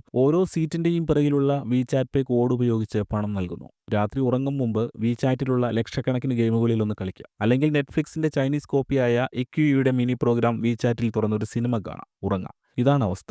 ആപ്പ് ഫോർ എവരിതിങ് എന്ന പ്രയോഗം അക്ഷരാർത്ഥത്തിൽ പൂർണിമയുടെ ടെൻസെന്റ് നടപ്പിലാക്കി. വിചാറ്റിൽ ഇന്റഗ്രേറ്റ് ചെയ്യാൻ ചൈനയിലെ മുൻനിര IT സർവീസ് കമ്പനികളെല്ലാം വരി നിന്നു. വിചാറ്റിൽ സംയോജിപ്പിച്ചിരിക്കുന്ന മിനി പ്രോഗ്രാമുകൾ ലക്ഷങ്ങളിലേക്ക് കടന്നു. അതിശയിക്കേണ്ടതില്ല, ലക്ഷങ്ങൾ എന്ന് തന്നെയാണ് പറഞ്ഞത്. ഇന്ന് ഈ സ്ക്രിപ്റ്റ് എഴുതുന്ന ദിവസം 43 ലക്ഷം ആപ്പുകളുടെ മിനി പ്രോഗ്രാമുകൾ വിചാറ്റിലുണ്ട്. ഗൂഗിൾ പ്ലേ സ്റ്റോറിൽ ആകെയുള്ള ആപ്പുകളുടെ എണ്ണം 24 ലക്ഷം മാത്രമാണെന്ന് ഓർക്കണം. ഒരാപ്പ് പോലും ഡൗൺലോഡ് ചെയ്യാതെ ചൈനക്കാർക്ക് ഇവ മുഴുവൻ വിചാറ്റിലൂടെ ഉപയോഗിക്കാം. ലോകത്തിലെ ഏറ്റവും മികച്ചതായി താങ്കൾക്ക് തോന്നിയ ബിസിനസ് ആശയം ഏതാണെന്ന് ഇലോൺ മസ്കിനോട് ഒരു പത്രപ്രവർത്തകൻ ചോദിച്ചപ്പോൾ അദ്ദേഹം പറഞ്ഞത് ടെൻസെന്റിന്റെ വിചാറ്റ് എന്നാണ്. താൻ വാങ്ങിയ എക്സിനെ ആഗോളതലത്തിൽ ഒരു വിചാറ്റ് ആക്കാനുള്ള ശ്രമത്തിലുമാണ് മസ്ക് ഇപ്പോൾ. ടെൻസെന്റും പൂർണിമയും ചൈനയിലെ ഇന്റർനെറ്റ് അധിഷ്ഠിത വ്യവസായത്തിന്റെ അപ്പനായി മാറി. ഓരോ മിനി പ്രോഗ്രാമിലും ട്രാൻസാക്ഷൻ നടക്കുമ്പോൾ അതിന്റെ വിഹിതം കൃത്യമായി ടെൻസെന്റിനും കിട്ടി. 2015 ടെൻസെന്റിന്റെ മാർക്കറ്റ് ക്യാപ്പ് $206 ബില്യൺ ആയിരുന്നു. നൂറ്റാണ്ടുകാലത്തെ പാരമ്പര്യമുള്ള ടാറ്റ ഗ്രൂപ്പ് മുഴുവൻ ചേർന്നാലും 2025 പോലും $350 ബില്യൺ മാത്രമാണ് വിപണി വിഹിതമെന്ന് ഓർക്കണം. വെറും 10 വർഷം കൊണ്ട്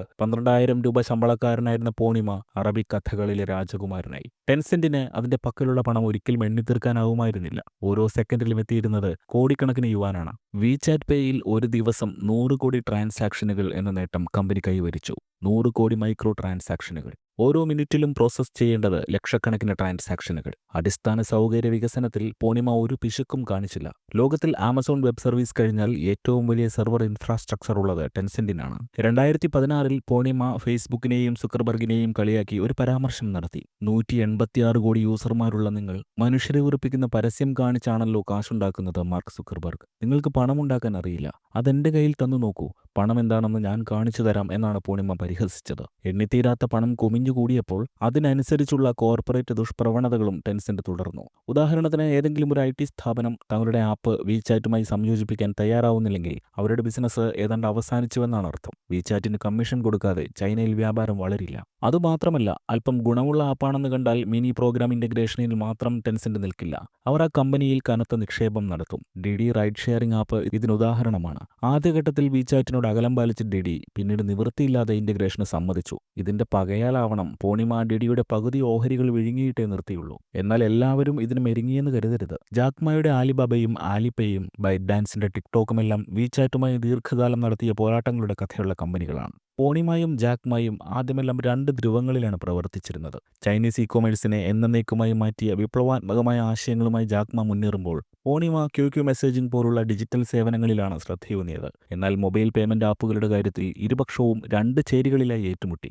ആലിപേയും വീചാറ്റ് പേയും ഉപയോക്താക്കൾക്കായി മത്സരിച്ചു. യഥാർത്ഥത്തിൽ 2004-ൽ തന്നെ ജാക്മ തന്റെ ഓൺലൈൻ പേയ്മെന്റ് ബിസിനസ് ആരംഭിച്ചിരുന്നു, പൂർണിമ ആരംഭിക്കുന്നതിനും 10 വർഷം മുമ്പ്. എന്നാൽ ആലിബാബ അതിന്റെ ടാവോബാവോ മാർക്കറ്റ് പ്ലേസിൽ വിശ്വാസം വളർത്തുന്നതിനുള്ള ഒരു ഉപകരണമായി മാത്രമാണ് ആലിപേ ആരംഭിച്ചത്. ഒരു ട്രാൻസാക്ഷനിൽ 2 കക്ഷികളും തൃപ്തരായാൽ മാത്രമേ പണം കൈമാറ്റം ചെയ്യപ്പെടൂ എന്നുറപ്പാക്കുന്ന ഒരു എസ്ക്രോ മോഡലാണ് ആലിപേ ഉപയോഗിച്ചത്. അക്കാലത്ത് ചൈനയിൽ ഇതൊരു വിപ്ലവകരമായ ആശയമായിരുന്നു. പിന്നീടാണ് 10 വർഷത്തിന് ശേഷം വീചാറ്റ് പേ എത്തുന്നത്. അവർ സാധാരണ ജനങ്ങളുടെ മൈക്രോ ട്രാൻസാക്ഷനിൽ ശ്രദ്ധിച്ച് കൂടുതൽ ജനകീയമായതോടെ ജാക്മായ്ക്ക് തന്റെ ആലിപേ കൂടുതൽ വികസിപ്പിക്കാൻ സാധിച്ചില്ല. ഈ വ്യാപാര യുദ്ധം ഏറെ നാൾ തുടർന്നു. പൂർണിമ വീചാറ്റ് പേയ്ക്ക് വേണ്ടി നടത്തിയത് ആക്രമണാത്മകമായ മാർക്കറ്റിംഗ് ആയിരുന്നു. ഇത് കണ്ട ജാക്മ ശക്തമായി പ്രതികരിച്ചു. ഉപയോക്താക്കളെ തിരികെ ആകർഷിക്കാൻ ആലിബാബ പ്രമോഷനുകൾക്കും റെഡ് പാക്കറ്റുകൾക്കും സബ്സിഡികൾക്കുമായി കോടിക്കണക്കിന് ഡോളർ ചെലവാക്കി. കുറച്ചുകാലം അത് ഫലിച്ചു. പക്ഷേ അവസാനം ജയിച്ചത് പൂർണിമ തന്നെയായിരുന്നു. എന്നാൽ ടിക്ടോക്കുമായും അതിന്റെ സ്ഥാപകൻ ഷാങ് യിമിങ്ങുമായും പൂർണിമയും ടെൻസെന്റും നടത്തിയത് അക്ഷരാർത്ഥത്തിൽ രക്തം പൊടിയുന്ന യുദ്ധമായിരുന്നു.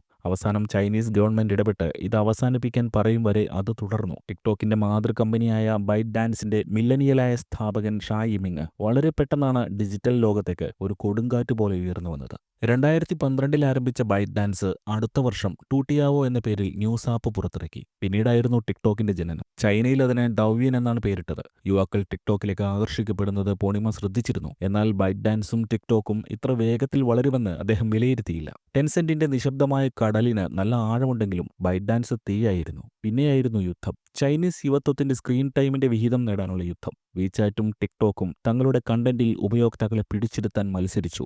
എന്നാൽ ഇത്ര വലിയ സന്നാഹങ്ങളുണ്ടായിട്ടും ലക്ഷക്കണക്കിന് മിനി പ്രോഗ്രാമുകളും യൂസർ ബേസും ഉണ്ടായിട്ടും ടിക്ടോക്കിന്റെ പോപ്പുലാരിറ്റി ഒന്ന് തൊടാൻ പൂർണിമയ്ക്ക് കഴിഞ്ഞില്ല. AI-യുടെ കൃത്യതയോടെ ചിട്ടപ്പെടുത്തിയ ടിക്ടോക്കിന്റെ ഷോർട്ട് വീഡിയോകൾ വീചാറ്റ് മൊമെന്റ്സിന്റെ നടുവൊടിച്ചു. നിശബ്ദതയും ക്ഷമയും കൊണ്ട് പ്രശസ്തനായ മായ്ക്ക് ഒരു അപൂർവമായ തിടുക്കം തോന്നി. ബൈറ്റ് ഡാൻസ് ഒരു എതിരാളി മാത്രമല്ല, ഇന്റർനെറ്റിന്റെ ഒരു പുതിയ ഡയമെൻഷൻ കെട്ടിപ്പടുക്കുകയാണെന്ന് അദ്ദേഹം കണ്ടു. ഇൻഫ്ലുവൻസർമാരെയും ലൈവ് സ്ട്രീമുകളും ഉപയോഗിച്ച് ടിക്ടോക്ക്, ഡൗവിൻ പ്ലാറ്റ്ഫോമുകളിൽ ഉൽപ്പന്നങ്ങൾ നേരിട്ട് വിൽക്കാൻ തുടങ്ങി. മായുടെ ടെൻസെന്റ് അതേ രീതിയിൽ പ്രതികരിച്ചു. സുരക്ഷാ ആശങ്കകൾ ഉന്നയിച്ചുകൊണ്ട് വീചാറ്റിലും QQവിലും ബൈറ്റ് ഡാൻസിന്റെ പ്ലാറ്റ്ഫോമുകളിലേക്കുള്ള ലിങ്കുകൾ തുറക്കുന്നത് അവർ തടഞ്ഞു. ഇത് കുത്തക വിരുദ്ധ നിയമത്തിനെതിരാണെന്ന് കാണിച്ച് ടിക്ടോക്ക് കേസ് കൊടുത്തു. 2010-കളുടെ അവസാനത്തോടെ മത്സരം ഒന്നാംകിട ഡെവലപ്പർമാർക്ക് വേണ്ടിയുള്ള യുദ്ധമായി മാറി. തേർഡ് പാർട്ടി ആപ്പുകളും മിനി പ്രോഗ്രാമുകളും നിറഞ്ഞ ടെൻസെന്റിനേക്കാൾ ടിക്ടോക്കിൽ ജോലി ചെയ്യാനാണ് ചൈനയിലെ ഹൈ എൻഡ് പ്രോഗ്രാമർമാർ താൽപര്യം കാണിച്ചത്. ബൈറ്റ് ഡാൻസ് ടിക്ടോക്കിനുള്ളിൽ മിനി പ്രോഗ്രാമുകൾ പുറത്തിറക്കി. ഗെയിമിങ്ങിനായി SDKകൾ സൃഷ്ടിച്ചു. സ്വന്തമായി ഒരു ആഭ്യന്തര പേയ്മെന്റ് സിസ്റ്റം രൂപീകരിക്കാനും തുടങ്ങി. ഒരിക്കൽ ടെൻസെന്റ് മാത്രം അടക്കി വാണിരുന്ന മേഖലകളിലേക്ക് ബൈറ്റ് ഡാൻസ് നുഴഞ്ഞു കയറി. ടെൻസെന്റിന്റെ പ്രധാന ആകർഷണം അതിന്റെ ഗെയിം ഹാൾ ഓഫ് ഫെയിം ആയിരുന്നു. League of legends, PUBG, honour of Kings തുടങ്ങിയവ. ടെൻസെന്റ് ലോകത്തിലെ ഏറ്റവും വലിയ വീഡിയോ ഗെയിം കമ്പനിയായി അപ്പോഴേക്കും വളർന്നിരുന്നു. ബൈറ്റ് ഡാൻസും ഗെയിമിംഗ് സ്റ്റുഡിയോകളിൽ വലിയ തോതിൽ നിക്ഷേപം നടത്താൻ തുടങ്ങി. ആദ്യം കാഷ്വൽ മൊബൈൽ ഗെയിമുകളിലേക്കും പിന്നീട് വലിയ ടൈറ്റിലുകളിലേക്കും അവർ കടന്നു. ടെൻസെന്റിന്റെ ഗെയിമിംഗ് സിംഹാസനമാണ് ബൈറ്റ് ഡാൻസിന് വേണ്ടതെന്ന് പൂർണിമയ്ക്ക് മനസ്സിലായി. തന്റെ വേരുകളിലേക്ക് മടങ്ങി. ഉൽപ്പന്നം, നവീകരണം, എഞ്ചിനീയറിംഗ് എന്നിവയിലേക്ക്. ടെൻസെന്റിനെ ആഭ്യന്തരമായി പുനഃസംഘടിപ്പിക്കാൻ തുടങ്ങി. ടീമുകളെ വേഗതയുള്ളതും കാര്യക്ഷമവും കൂടുതൽ പരീക്ഷണാത്മകവുമാകാൻ പ്രേരിപ്പിച്ചു. മത്സരം കോടതിയോളം എത്തിയെങ്കിലും മായും ഷാങ് യിമിങ്ങും സ്റ്റീവ് ജോബ്സിനെയും ബിൽ ഗേറ്റ്സിനെയും പോലെ പരസ്പരം പരസ്യമായി അധിക്ഷേപിച്ചിരുന്നില്ല. അവർ പണവും കോഡുകളും ഉപയോഗിച്ച് യുദ്ധം ചെയ്തു. ഒടുവിൽ ഷീ ജിൻപിങ് വടിയെടുത്തതോടെ ഇരുകൂട്ടരും ഒതുങ്ങുകയായിരുന്നു. ആ കഥ പിറകെ പറയാം. ചൈനയിൽ നേടേണ്ടതെല്ലാം നേടിക്കഴിഞ്ഞതോടെ ആഗോള വിപണിയിലേക്ക് പോണിമായും ടെൻസെന്റും ശ്രദ്ധ കേന്ദ്രീകരിച്ചു. ചൈനയ്ക്ക് പുറത്ത് വീചാറ്റിന് എത്ര യൂസർമാരുണ്ടെന്നറിയാമോ? അതിശയിപ്പിക്കുന്ന കണക്കാണ്. 300 മില്യൺ യൂസർമാർ, 30 കോടി പേർ. ലയണൽ മെസ്സിയാണ് ആഗോളതലത്തിൽ വീചാറ്റിന്റെ അംബാസഡർ. എന്നാൽ വീചാറ്റ് ലോകത്തിൽ ഒരു മാറ്റവും ഉണ്ടാക്കാൻ പോകുന്നില്ലെന്ന് പോണിമയ്ക്കറിയാം. അതുകൊണ്ട് തന്നെ നിഴലിൽ കളിച്ചാണ് ആഗോളതലത്തിൽ ടെൻസെന്റ് പിടിമുറുക്കിയത്. ലോകത്തിന്റെ ഗെയിമിംഗ് ഭൂപടം മാറ്റിയെഴുതിയ ടെൻസെന്റിന്റെ ആദ്യത്തെ പ്രധാന ചുവട് ലീഗ് ഓഫ് ലെജൻഡ്സിന്റെ നിർമ്മാതാക്കളായ അമേരിക്കൻ സ്റ്റുഡിയോ റൈറ്റ് ഗെയിംസിനെ ഏറ്റെടുത്താണ്. 2009 ടെൻസെന്റ് റൈറ്റിൽ നിക്ഷേപം നടത്തിയിരുന്നെങ്കിലും 2015 കമ്പനി പൂർണ്ണമായും ഏറ്റെടുത്തു. ഒരു ദശാബ്ദക്കാലം ഗെയിമുകളിലെ കിരീടം വയ്ക്കാത്ത രാജാവായിരുന്നു ലീഗ് ഓഫ് ലെജൻഡ്സ്. ടെൻസെന്റ് പണം കുറെ ഉണ്ടാക്കി. പിന്നെ പബ്ജി പണം വാരി. തുടർന്ന് ഫോർട്ട്നൈറ്റിന്റെ സൃഷ്ടാക്കളായ എപ്പിക് ഗെയിംസിൽ നിക്ഷേപം നടത്തി. 2012 ടെൻസെന്റ് എപ്പിക് ഗെയിംസിൽ 40% ഓഹരി സ്വന്തമാക്കി. എപ്പിക്കിന്റെ അൺറിയൽ എഞ്ചിൻ അടക്കം ടെൻസെന്റിന്റെ കറവ പശുവായി മാറി. യൂബിസോഫ്റ്റിലും റോബ്ലോക്സിലും ആക്ടിവിഷൻ ബ്ലിസാർഡിലുമെല്ലാം ടെൻസെന്റിന് കനത്ത നിക്ഷേപങ്ങളുണ്ട്. 2016 ഫിന്നിഷ് മൊബൈൽ ഗെയിം ഡെവലപ്പറായ സൂപ്പർസെല്ലിൽ 84.3% ഓഹരി $8.6 ബില്യൺ സ്വന്തമാക്കി ടെൻസെന്റ് ഗെയിമിംഗ് ചരിത്രത്തിലെ ഏറ്റവും വലിയ ഇടപാടുകളിലൊന്ന് നടത്തി. Clash of Clans, Clash Royale തുടങ്ങിയ ടൈറ്റിലുകളിലൂടെ പ്രശസ്തമാണ് സൂപ്പർസെൽ. ഏറ്റെടുക്കലുകൾക്കപ്പുറം ടെൻസെന്റ് സ്വന്തം ആന്തരിക ഗെയിമിംഗ് ഇക്കോസിസ്റ്റം പരിപോഷിപ്പിക്കുന്നുമുണ്ടായിരുന്നു. Tencent Games Arena of Valor 2017 പുറത്തിറക്കി. ഇത് ലോകത്തിലെ ഏറ്റവും കൂടുതൽ വരുമാനം നേടുന്ന ഗെയിമുകളിൽ ഒന്നായി മാറി, പ്രത്യേകിച്ച് ചൈനയിലും തെക്ക് കിഴക്കൻ ഏഷ്യയിലും. ടെൻസെന്റ് ഇ സ്പോർട്സിലും വലിയ തോതിൽ നിക്ഷേപം നടത്തി. വിശാലമായ ഇ സ്പോർട്സ് അരീനകൾ, സ്പോൺസർഷിപ്പുകൾ, ലീഗ് രൂപീകരണം, സ്ട്രീമിംഗ് പങ്കാളിത്തം എന്നിവയ്ക്ക് പണം വാരിക്കോരി ചെലവഴിച്ചു. 2021 ലെവൽ ഇൻഫിനിറ്റ് എന്ന ബ്രാൻഡും കമ്പനി സ്ഥാപിച്ചു. ഇത് അന്താരാഷ്ട്ര തലത്തിൽ ഗെയിമുകൾ പ്രസിദ്ധീകരിക്കുന്നതിന് വേണ്ടിയുള്ളതാണ്. അന്താരാഷ്ട്ര തലത്തിൽ ടെൻസെന്റിന് മറ്റൊരു ചൈനീസ് കമ്പനി മാത്രം എന്ന പ്രതിച്ഛായ ഇല്ലാതാക്കേണ്ടത് ആവശ്യമായിരുന്നു. ഗെയിമിങ്ങിനപ്പുറം വിനോദ മേഖലയിലും ആഗോളതലത്തിൽ ടെൻസെന്റ് ശ്രദ്ധേയമായ നിക്ഷേപങ്ങൾ നടത്തി. 2015 ആരംഭിച്ച Tencent Pictures Wonder Woman, Kong Skull Island, Venom, Men in Black തുടങ്ങിയ ബ്ലോക്ക് ബസ്റ്റർ സിനിമകൾ നിർമ്മിച്ചു. 2018 ന്യൂയോർക്ക് സ്റ്റോക്ക് എക്സ്ചേഞ്ചിൽ ലിസ്റ്റ് ചെയ്യപ്പെട്ട ടെൻസെന്റ് മ്യൂസിക് ചൈനയിലെ പ്രധാന മ്യൂസിക് സ്ട്രീമിംഗ് പ്ലാറ്റ്ഫോമുകളായ ക്യുക്യു മ്യൂസിക്, കുവോ എന്നിവയെ നിയന്ത്രിക്കുന്നു. Universal Music Group, Sony Music, Warner Music എന്നിവയുമായി ദീർഘകാല പങ്കാളിത്തവും നിക്ഷേപവും ടെൻസെന്റിനുണ്ട്. സാഹിത്യത്തിൽ ടെൻസെന്റിന്റെ ഉപസ്ഥാപനമായ ചൈന ലിറ്ററേച്ചർ ലിമിറ്റഡ് 2021 വാട്ട്പാഡ് ഉൾപ്പെടെയുള്ള പ്രധാന ഓൺലൈൻ പബ്ലിഷിംഗ് പ്ലാറ്റ്ഫോമുകൾ ഏറ്റെടുത്തിരുന്നു. 2017 ടെസ്ലയിൽ 5% ഓഹരി ടെൻസെന്റ് സ്വന്തമാക്കി. ടെസ്ലയിൽ ഇന്നും ഏറ്റവും വലിയ ഓഹരി ഉടമയാണ് ടെൻസെന്റ്. അന്നതിന് ഏകദേശം $1.78 ബില്യൺ മൂല്യമുണ്ടായിരുന്നു. 2020 ടെസ്ലയുടെ മൂല്യം കുതിച്ചുയർന്നപ്പോൾ ടെൻസെന്റിന്റെ നിക്ഷേപം ഏകദേശം 10 ഇരട്ടിയായി വർദ്ധിച്ചു. സ്വീഡിഷ് മ്യൂസിക് സ്ട്രീമിംഗ് ഭീമനായ സ്പോട്ടിഫൈയിൽ ടെൻസെന്റിന്റെ വലിയ നിക്ഷേപമുണ്ട്. ജർമ്മനിയിലെ AI റോബോട്ടിക്സ് സ്ഥാപനങ്ങൾ, ഫ്രഞ്ച് ഫിൻടെക് സ്റ്റാർട്ടപ്പുകൾ, ലണ്ടൻ ആസ്ഥാനമായുള്ള വീഡിയോ സോഷ്യൽ പ്ലാറ്റ്ഫോമുകൾ എന്നിവയിലും ടെൻസെന്റ് ഓഹരികൾ നേടി. ഇന്ത്യൻ റൈഡ് ഹെയിലിംഗ് ഭീമനായ ഓലയിലും ഫ്ലിപ്കാർട്ടിലും മെസ്സേജിംഗ് ആപ്പായ ഹൈക്കിലും സ്വിഗ്ഗിയിലും ടെൻസെന്റ് ഇക്കാലത്ത് നിക്ഷേപം നടത്തി. ഡിജിറ്റൽ യുഗത്തിൽ പഠനത്തെ പുനർനിർവചിച്ച എഡ്ടെക് യൂണിക്കോണായ ബൈജൂസിലെ ടെൻസെന്റിന്റെ നിക്ഷേപം ഏറെ ചർച്ച ചെയ്യപ്പെട്ടു. 2020കളുടെ തുടക്കം മുതൽ ഇവയെല്ലാം റെഗുലേറ്ററി തർക്കങ്ങളിലാണ്. കാരണം നരേന്ദ്രമോദിക്ക് ടെൻസെന്റിന്റെ കണ്ണെടുത്താൽ കണ്ടുകൂടാ. ആഫ്രിക്കയുടെ ആമസോൺ എന്നറിയപ്പെടുന്ന ജുമിയയിലും നിരവധി മൊബൈൽ പേയ്മെന്റ് പ്ലാറ്റ്ഫോമുകളിലും ടെൻസെന്റ് നിക്ഷേപം നടത്തിയിട്ടുണ്ട്. മിഡിൽ ഈസ്റ്റിൽ ഇ സ്പോർട്സ്, ഡിജിറ്റൽ പേയ്മെന്റ് ഗേറ്റ്വേകൾ, ലോജിസ്റ്റിക്സ് എന്നിവയിൽ, പ്രത്യേകിച്ച് UAEയിലും സൗദി അറേബ്യയിലും ടെൻസെന്റ് പങ്കാളിത്തങ്ങൾ തേടി. ബ്രസീലിയൻ ഫിൻടെക് താരമായ നുബാങ്കിലും UK ആസ്ഥാനമായുള്ള ഡിജിറ്റൽ ബാങ്കായ റെവല്യൂട്ടിലും Swedish buy now pay later പ്ലാറ്റ്ഫോമായ ക്ലർണയിലും ഇന്ത്യയിലെ പ്രമുഖ ഇൻഷുറൻസ് അഗ്രിഗേറ്ററായ പോളിസി ബസാറിലും ടെൻസെന്റിന് ഓഹരികളുണ്ട്. ഓപ്പൺ AI, ആന്ത്രോപിക്, യൂറോപ്പിലെയും കാനഡയിലെയും ചെറിയ AI ഗവേഷണ ലാബുകൾ എന്നിവയിൽ ടെൻസെന്റ് പണം വാരിയെറിഞ്ഞ് കാത്തിരിക്കുകയാണ്. 2025 ടെൻസെന്റിന് ലോകമെമ്പാടുമുള്ള 1200-ലധികം കമ്പനികൾ നിക്ഷേപമുണ്ടെന്നാണ് കണക്ക്. ചൈനയിലേക്ക് തിരിച്ചു വരാം. ചൈനീസ് കമ്മ്യൂണിസ്റ്റ് പാർട്ടിക്ക് ഒരു രീതിയുണ്ട്. അത് സ്വന്തം രാജ്യത്ത് രാക്ഷസന്മാരെ ഉണ്ടാക്കി ലോകത്തിലേക്ക് അഴിച്ചുവിടും. എന്നാൽ ചൈനയിൽ ഇവരെ എങ്ങനെ നിയന്ത്രിക്കണമെന്നും ഉപയോഗിക്കണമെന്നും അവർക്ക് കൃത്യമായി അറിയാം. ഷെൻഷനിലെ ടെൻസെന്റിന്റെ കൂറ്റൻ ഗ്ലാസ് ടവറിനകത്ത് എന്താണ് സംഭവിക്കുന്നതെന്ന് ലോകത്തിന് അജ്ഞാതമാണ്. അതെന്നും അങ്ങനെയായിരിക്കും. 2000ത്തിന്റെ തുടക്കത്തിൽ ചൈന ഡിജിറ്റൽ വിപ്ലവത്തിലേക്ക് കുതിക്കുന്ന സമയത്ത് ചൈനീസ് കമ്മ്യൂണിസ്റ്റ് പാർട്ടി നയിക്കുന്ന സർക്കാർ ഇന്റർനെറ്റിന്റെ ശക്തിയെ ഒരു ഭീഷണിയായും ഒരു ഉപകരണമായും തിരിച്ചറിഞ്ഞു. എന്തായാലും ചൈനയ്ക്ക് ഇന്റർനെറ്റ് വേണ്ടെന്ന് വയ്ക്കാനാകുമായിരുന്നില്ല. അതിന് അതിന്റെ സ്വന്തം ഇന്റർനെറ്റ് വേണം. ലോകത്തിന്റെ പ്രതിവിപ്ലവ ആശയങ്ങളൊന്നും തീണ്ടാത്ത ചുവന്ന ഒരു ഇന്റർനെറ്റ്. പാർട്ടിയുടെ ഈ ആലോചനയ്ക്കിടയിൽ കൃത്യസമയത്ത് കൃത്യമായ സ്ഥലത്ത് പൂർണിമ എത്തിപ്പെട്ടു. വിവരസാങ്കേതിക യുഗത്തിൽ പാർട്ടിയുടെ മേധാവിത്വം ചോദ്യം ചെയ്യപ്പെടാതെ നിലനിർത്തുന്നതിനൊപ്പം ആഭ്യന്തര നവീകരണം വളർത്തുന്ന കമ്പനികളെയാണ് കമ്മ്യൂണിസ്റ്റ് പാർട്ടി അന്വേഷിച്ചിരുന്നത്. ഈ അടിസ്ഥാന വർഷങ്ങളിലാണ് ടെൻസെന്റ് ഒരു സാങ്കേതിക കമ്പനി എന്നതിലുപരി ഡിജിറ്റൽ ഓർഡറിന്റെ ഭാഗമായി ഉയർന്നുവരാൻ തുടങ്ങിയത്. സിലിക്കൺ വാലിയെ പാർട്ടി വിശ്വസിച്ചില്ല, ടെൻസെന്റിനെ വിശ്വസിച്ചു. 2010 ടെൻസെന്റിന്റെ സേവനങ്ങൾ, പ്രത്യേകിച്ച് ക്യൂക്യൂവും വീചാറ്റും ദശലക്ഷക്കണക്കിന് ചൈനീസ് പൗരന്മാരുടെ ദൈനംദിന ജീവിതത്തിന്റെ ഭാഗമായി മാറിക്കഴിഞ്ഞിരുന്നു. എന്നിട്ടും പല ഉപയോക്താക്കളും പൂർണ്ണമായി മനസ്സിലാക്കാത്ത ഒരു കാര്യമുണ്ട്. ഈ പ്ലാറ്റ്ഫോമുകൾ കൂടുതൽ സങ്കീർണമായ ഒരു നിരീക്ഷണ ശൃംഖലയുടെ നോഡുകളായി മാറിക്കൊണ്ടിരിക്കുന്നു എന്നതാണത്. അയച്ച ഓരോ സന്ദേശവും, പ്രോസസ് ചെയ്ത ഓരോ ഇടപാടും, ഓരോ ഇമോജിയും, പങ്കിട്ട ലൊക്കേഷനും പാർട്ടിക്ക് പൗരന്റെ ഡിജിറ്റൽ സ്വഭാവം വെളിവാക്കി കൊടുത്തു. കാരണം ഏത് സമയത്തും ടെൻസെന്റ് ശേഖരിച്ച കോടിക്കണക്കിന് ബൈറ്റ് ഡാറ്റ സർക്കാരിന് ആക്സസ് ചെയ്യാമായിരുന്നു. ഇതിനായി പാർട്ടിക്ക് പ്രത്യേക എഞ്ചിനീയറിംഗ് കേഡർ തന്നെയുണ്ട്. രാജ്യദ്രോഹപരമോ അപകടകരമോ എന്ന് തോന്നുന്ന എന്തും അവർ ഫ്ലാഗ് ചെയ്യും, അപ്പോൾ തന്നെ അറസ്റ്റ് ചെയ്യും. ടിയാനൻമെൻ സ്ക്വയർ എന്ന് ചൈനക്കാരൻ വീചാറ്റിൽ ടൈപ്പ് ചെയ്താൽ അന്നു മുതൽ അവൻ നിരീക്ഷണത്തിലാണ്. ചൈനയുടെ സൈബർ സുരക്ഷാ നിയമപ്രകാരം ടെൻസെന്റ് പോലുള്ള കമ്പനികൾ ഉപയോക്തൃ ഡാറ്റ ആഭ്യന്തര സെർവറുകളിൽ സൂക്ഷിക്കാനും ആവശ്യപ്പെട്ടാൽ സുരക്ഷാ ഏജൻസികൾക്ക് നൽകാനും നിയമപരമായി ബാധ്യസ്ഥരാണ്. പുറം ലോകത്തോട് ചൈനീസ് നിയമങ്ങളുടെ പരിധിക്കുള്ളിൽ തങ്ങൾ ഉപയോക്തൃ സ്വകാര്യത സംരക്ഷിക്കുന്നുവെന്നാണ് ടെൻസെന്റ് പറഞ്ഞിരുന്നത്. എന്നാൽ ചൈനയിൽ ചൈനീസ് നിയമങ്ങളുടെ പരിധിക്കുള്ളിൽ എന്ന വാക്യം പലപ്പോഴും ഭരണകൂടം ആഗ്രഹിക്കുന്ന പരിധിക്കുള്ളിൽ എന്ന് മാറ്റി വായിക്കണം. ഓരോ മനുഷ്യരുടെയും ഫേസ് റെക്കഗ്നീഷൻ ഡാറ്റ വീചാറ്റിനറിയാം, വിരലടയാളമറിയാം, പോകുന്ന ലൊക്കേഷനുകളും കണ്ടുമുട്ടുന്ന ആളുകളെയും അറിയാം. കമ്മ്യൂണിസ്റ്റ് പാർട്ടിക്കെതിരെ നിങ്ങൾ സുഹൃത്തിനയച്ച സന്ദേശമോ തമാശയോ ട്രോളോ ഫ്ലാഗ് ചെയ്യപ്പെട്ടാൽ പിന്നെ ചൈനയിൽ നിങ്ങളുടെ ജീവിതം ദുഷ്കരവും അപകടം പിടിച്ചതുമാണ്. നിങ്ങൾ ട്രെയിനിൽ കയറാൻ പോകുമ്പോൾ ടിക്കറ്റിന് പണം നൽകിയാൽ വീചാറ്റ് ട്രാൻസാക്ഷൻ നിരസിക്കും. നിങ്ങൾക്ക് യാത്രാവിലക്കുണ്ടെന്ന് പറയും. ഭക്ഷണം ഓർഡർ ചെയ്താൽ പേയ്മെന്റ് പരാജയപ്പെടും. വെള്ളത്തിന്റെയും വൈദ്യുതിയുടെയും ബില്ല് പോലും അടയ്ക്കാനാകില്ല. നിങ്ങൾ നരകിക്കും. ഇത്തരത്തിൽ ഓരോ വർഷവും 10 ലക്ഷത്തിലേറെ അക്കൗണ്ടുകൾ വീചാറ്റ് ബ്ലോക്ക് ചെയ്യാറുണ്ട്, ചൈനീസ് കമ്മ്യൂണിസ്റ്റ് പാർട്ടി പറഞ്ഞിട്ട്.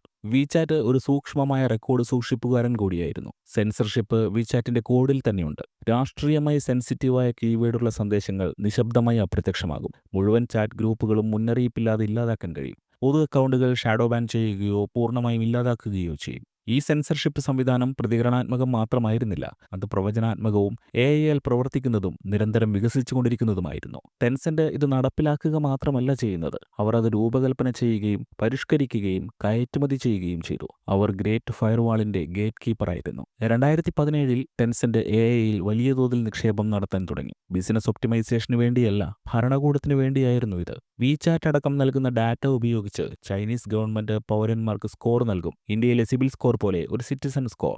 800 ഏറ്റവും മികച്ച സ്കോർ, അതായത് പാർട്ടിക്ക് പൂർണ്ണമായും വിധേയനായ മനുഷ്യൻ. സിറ്റിസൺ സ്കോർ 500 താഴെ പോയാൽ നിങ്ങളൊരു അപ്രഖ്യാപിത പിടികിട്ടാപ്പുള്ളിയാണ്. നിങ്ങളുടെ പൗരാവകാശങ്ങൾ കുറയും. പൂർണ്ണമായും ന്യായം നിങ്ങളുടെ ഭാഗത്തായ കോടതി കേസുകളിൽ പോലും നിങ്ങൾ തോൽക്കും. ടെൻസെന്റ് ചൈനീസ് ഗവൺമെന്റിന് വേണ്ടി നിർമ്മിച്ച സ്മാർട്ട് സിറ്റികൾ ആധുനികതയുടെ വിജയമായിട്ടാണ് വിപണനം ചെയ്യപ്പെട്ടത്. എന്നാൽ ഇത് പൗരന്മാരെ നിരീക്ഷിക്കാനുള്ള ശ്രമമായിരുന്നു. എല്ലാ മുക്കിലും മൂലയിലും ക്യാമറകൾ, പലയിടത്തും ശബ്ദം റെക്കോർഡ് ചെയ്യുന്ന മൈക്രോഫോണുകൾ ഒളിപ്പിച്ചു വെച്ച് പൗരന്മാർ പൊതുവിൽ എന്താണ് സംസാരിക്കുന്നതെന്ന് കേട്ടു. അത് ഡിജിറ്റൽ കോട്ടകളായിരുന്നു. ഉദാഹരണത്തിന് COVID-19 വ്യാപിച്ചപ്പോൾ കടുത്ത ലോക്ക്ഡൌൺ മാനദണ്ഡങ്ങളാണ് ചൈന പുറപ്പെടുവിച്ചത്. പൗരന്മാർ അസംതൃപ്തരായിരുന്നു. അവർ വീചാറ്റിലൂടെ പ്രതികരിക്കാൻ തുടങ്ങി.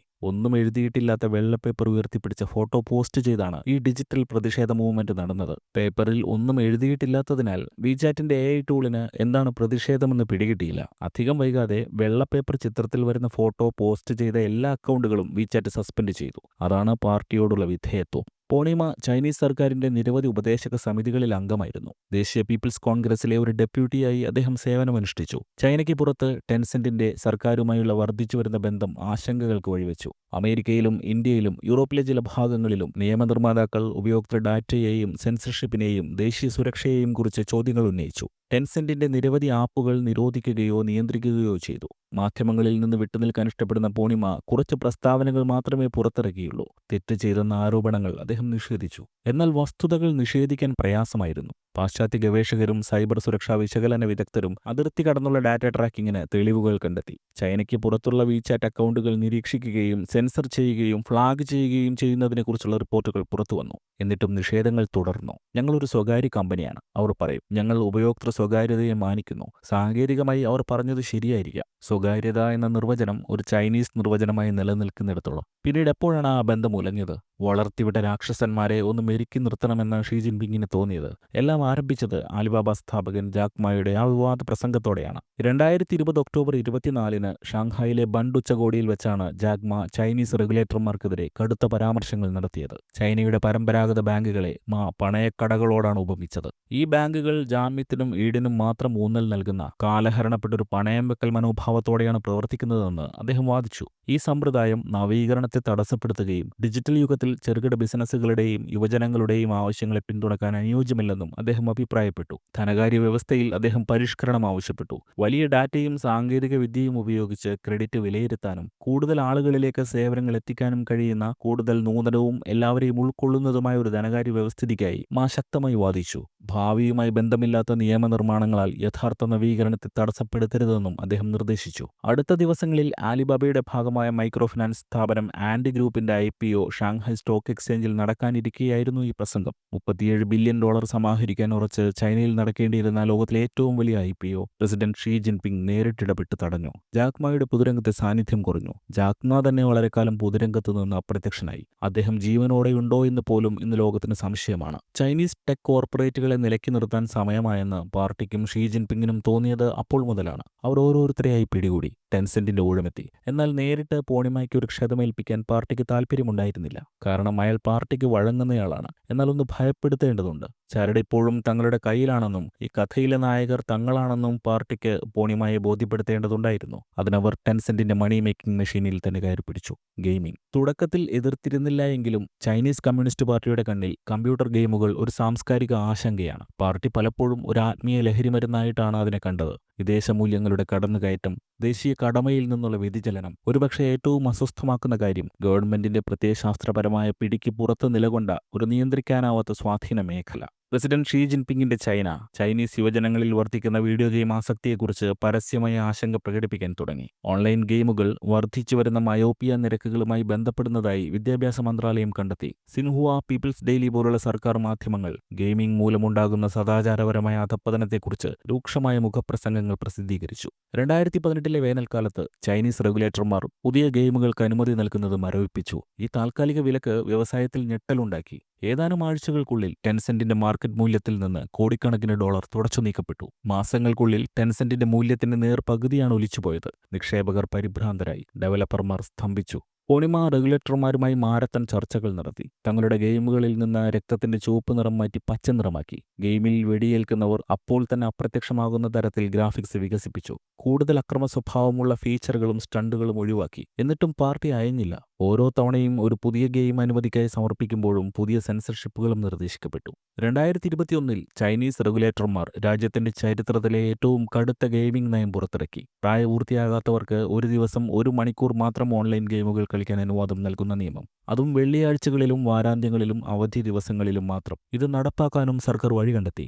എല്ലാ ഗെയിമിലും ഫേസ് റെക്കഗ്നിഷൻ ഫീച്ചർ ഉണ്ടാകണം. ഗെയിം ഓപ്പൺ ആകുമ്പോൾ കളിക്കുന്നയാൾ മുഖം സ്കാൻ ചെയ്യണം. പ്രായപൂർത്തിയാകാത്തയാളാണെന്ന് കണ്ടാൽ 1 മണിക്കൂർ കഴിഞ്ഞാൽ ഗെയിം ഓഫ്ലൈൻ ആകും. ടെൻസെന്റിന്റെ ഓഹരി കുത്തനെ ഇടിഞ്ഞു. ദിവസങ്ങൾക്കുള്ളിൽ കമ്പനിക്ക് $60 ബില്യൺ വിപണി മൂല്യം നഷ്ടപ്പെട്ടു. ഫേസ് റെക്കഗ്നിഷൻ, യഥാർത്ഥ പേരിൽ ലോഗിൻ ചെയ്യൽ, പ്രായപൂർത്തിയാകാത്ത ഉപയോക്താക്കളെ കണ്ടെത്താൻ AI എന്നിവ ഉപയോഗിച്ച് ഹെൽത്തി ഗെയിമിംഗ് സിസ്റ്റം കമ്പനി ആരംഭിച്ചു. 2022-ലും 2023-ലും അൽഗോരിതം റെക്കമെൻഡേഷൻ എഞ്ചിനുകളിൽ കർശനമായ നിരീക്ഷണം, ഗെയിം ഉള്ളടക്കത്തിൽ വർദ്ധിച്ച സെൻസർഷിപ്പ്, ഡാറ്റ സ്വകാര്യതയെക്കുറിച്ച് കൂടുതൽ വെളിപ്പെടുത്തലുകൾ എന്നിവ സർക്കാർ നടപ്പാക്കി. ഓരോ തവണയും ടെൻസെന്റ് അതിനനുസരിച്ച് പ്രവർത്തിച്ചു. മറ്റുള്ളവർ കുഴഞ്ഞു വീണപ്പോൾ ടെൻസെന്റ് കുനിയാൻ പഠിച്ചു. അതാണ് ഒരുപക്ഷെ മായുടെ യഥാർത്ഥ പ്രതിഭ. 2025ഓടെ ഗെയിമിംഗ് വ്യവസായത്തിൽ സർക്കാരിന്റെ പിടി അല്പം അയഞ്ഞിട്ടുണ്ട്. പക്ഷേ അടിസ്ഥാനപരമായ മാതൃക മാറിയിട്ടില്ല. ചൈന മാറാൻ തുടങ്ങിയ 1971-ൽ നിന്ന് ചൈന ലോകത്തെ മാറ്റുന്ന 2025-ലെത്തുമ്പോൾ പോണിമ ഷെൻഷനിലെ കണ്ണാടിക്കൂട്ടിൽ വിശ്രമിക്കുകയല്ല. ലോകമൊട്ടാകെ 1200ഓളം കമ്പനികളിൽ ടെൻസെന്റ് അതിന്റെ വിത്തുകൾ വിതച്ചിട്ടുണ്ട്. 2020കളുടെ അവസാനം മുതൽ കമ്പനിയുടെ ദൈനംദിന പ്രവർത്തനങ്ങളിൽ നിന്ന് പോണിമ പിന്മാറി നിൽക്കുകയാണ്. എന്നാൽ ആഗോള നിക്ഷേപങ്ങളിൽ ശ്രദ്ധാലുവും. ജീവകാരുണ്യ പ്രവർത്തനങ്ങൾ, ഹെൽത്ത് ടെക്, ദീർഘകാല സുസ്ഥിരത എന്നിവയിലേക്ക് ഇപ്പോൾ അദ്ദേഹം തന്റെ ശ്രദ്ധ മാറ്റി. ഇൻഫിനിറ്റ് സ്ക്രോളുകളുള്ള ആപ്പുകളാണ് എക്കാലവും പോണിമ നിർമ്മിച്ചത്. അതായിരുന്നു അദ്ദേഹത്തിന് ഇഷ്ടം. താനുണ്ടാക്കിയ ഒന്നും അവസാനിക്കരുത്. അത് ഉപയോക്താക്കൾ അനന്തമായി താഴേക്ക് സ്ക്രോൾ ചെയ്തുകൊണ്ടേയിരിക്കണം. ടെൻസെന്റും ഒരു ഇൻഫിനിറ്റിയാണ്. ടെക് ലോകം കരുതുന്നത് ടെൻസെന്റിന്റെ വിപണി അവസാനിച്ചുവെന്നും അവർ അവസാന തുള്ളി പാലും കറന്നെടുത്തുവെന്നുമാണ്. എന്നാൽ ഓരോ ദിവസവും പുതിയ വെല്ലുവിളികൾ ടെൻസെന്റ് ഏറ്റെടുക്കുന്നുണ്ട്. ചൈനയെ ലോകവുമായി ബന്ധിപ്പിക്കുന്ന പ്രധാനപ്പെട്ട ആ പാലം കണ്ണിമുറിയാതെ സൂക്ഷിക്കുന്നുണ്ട്.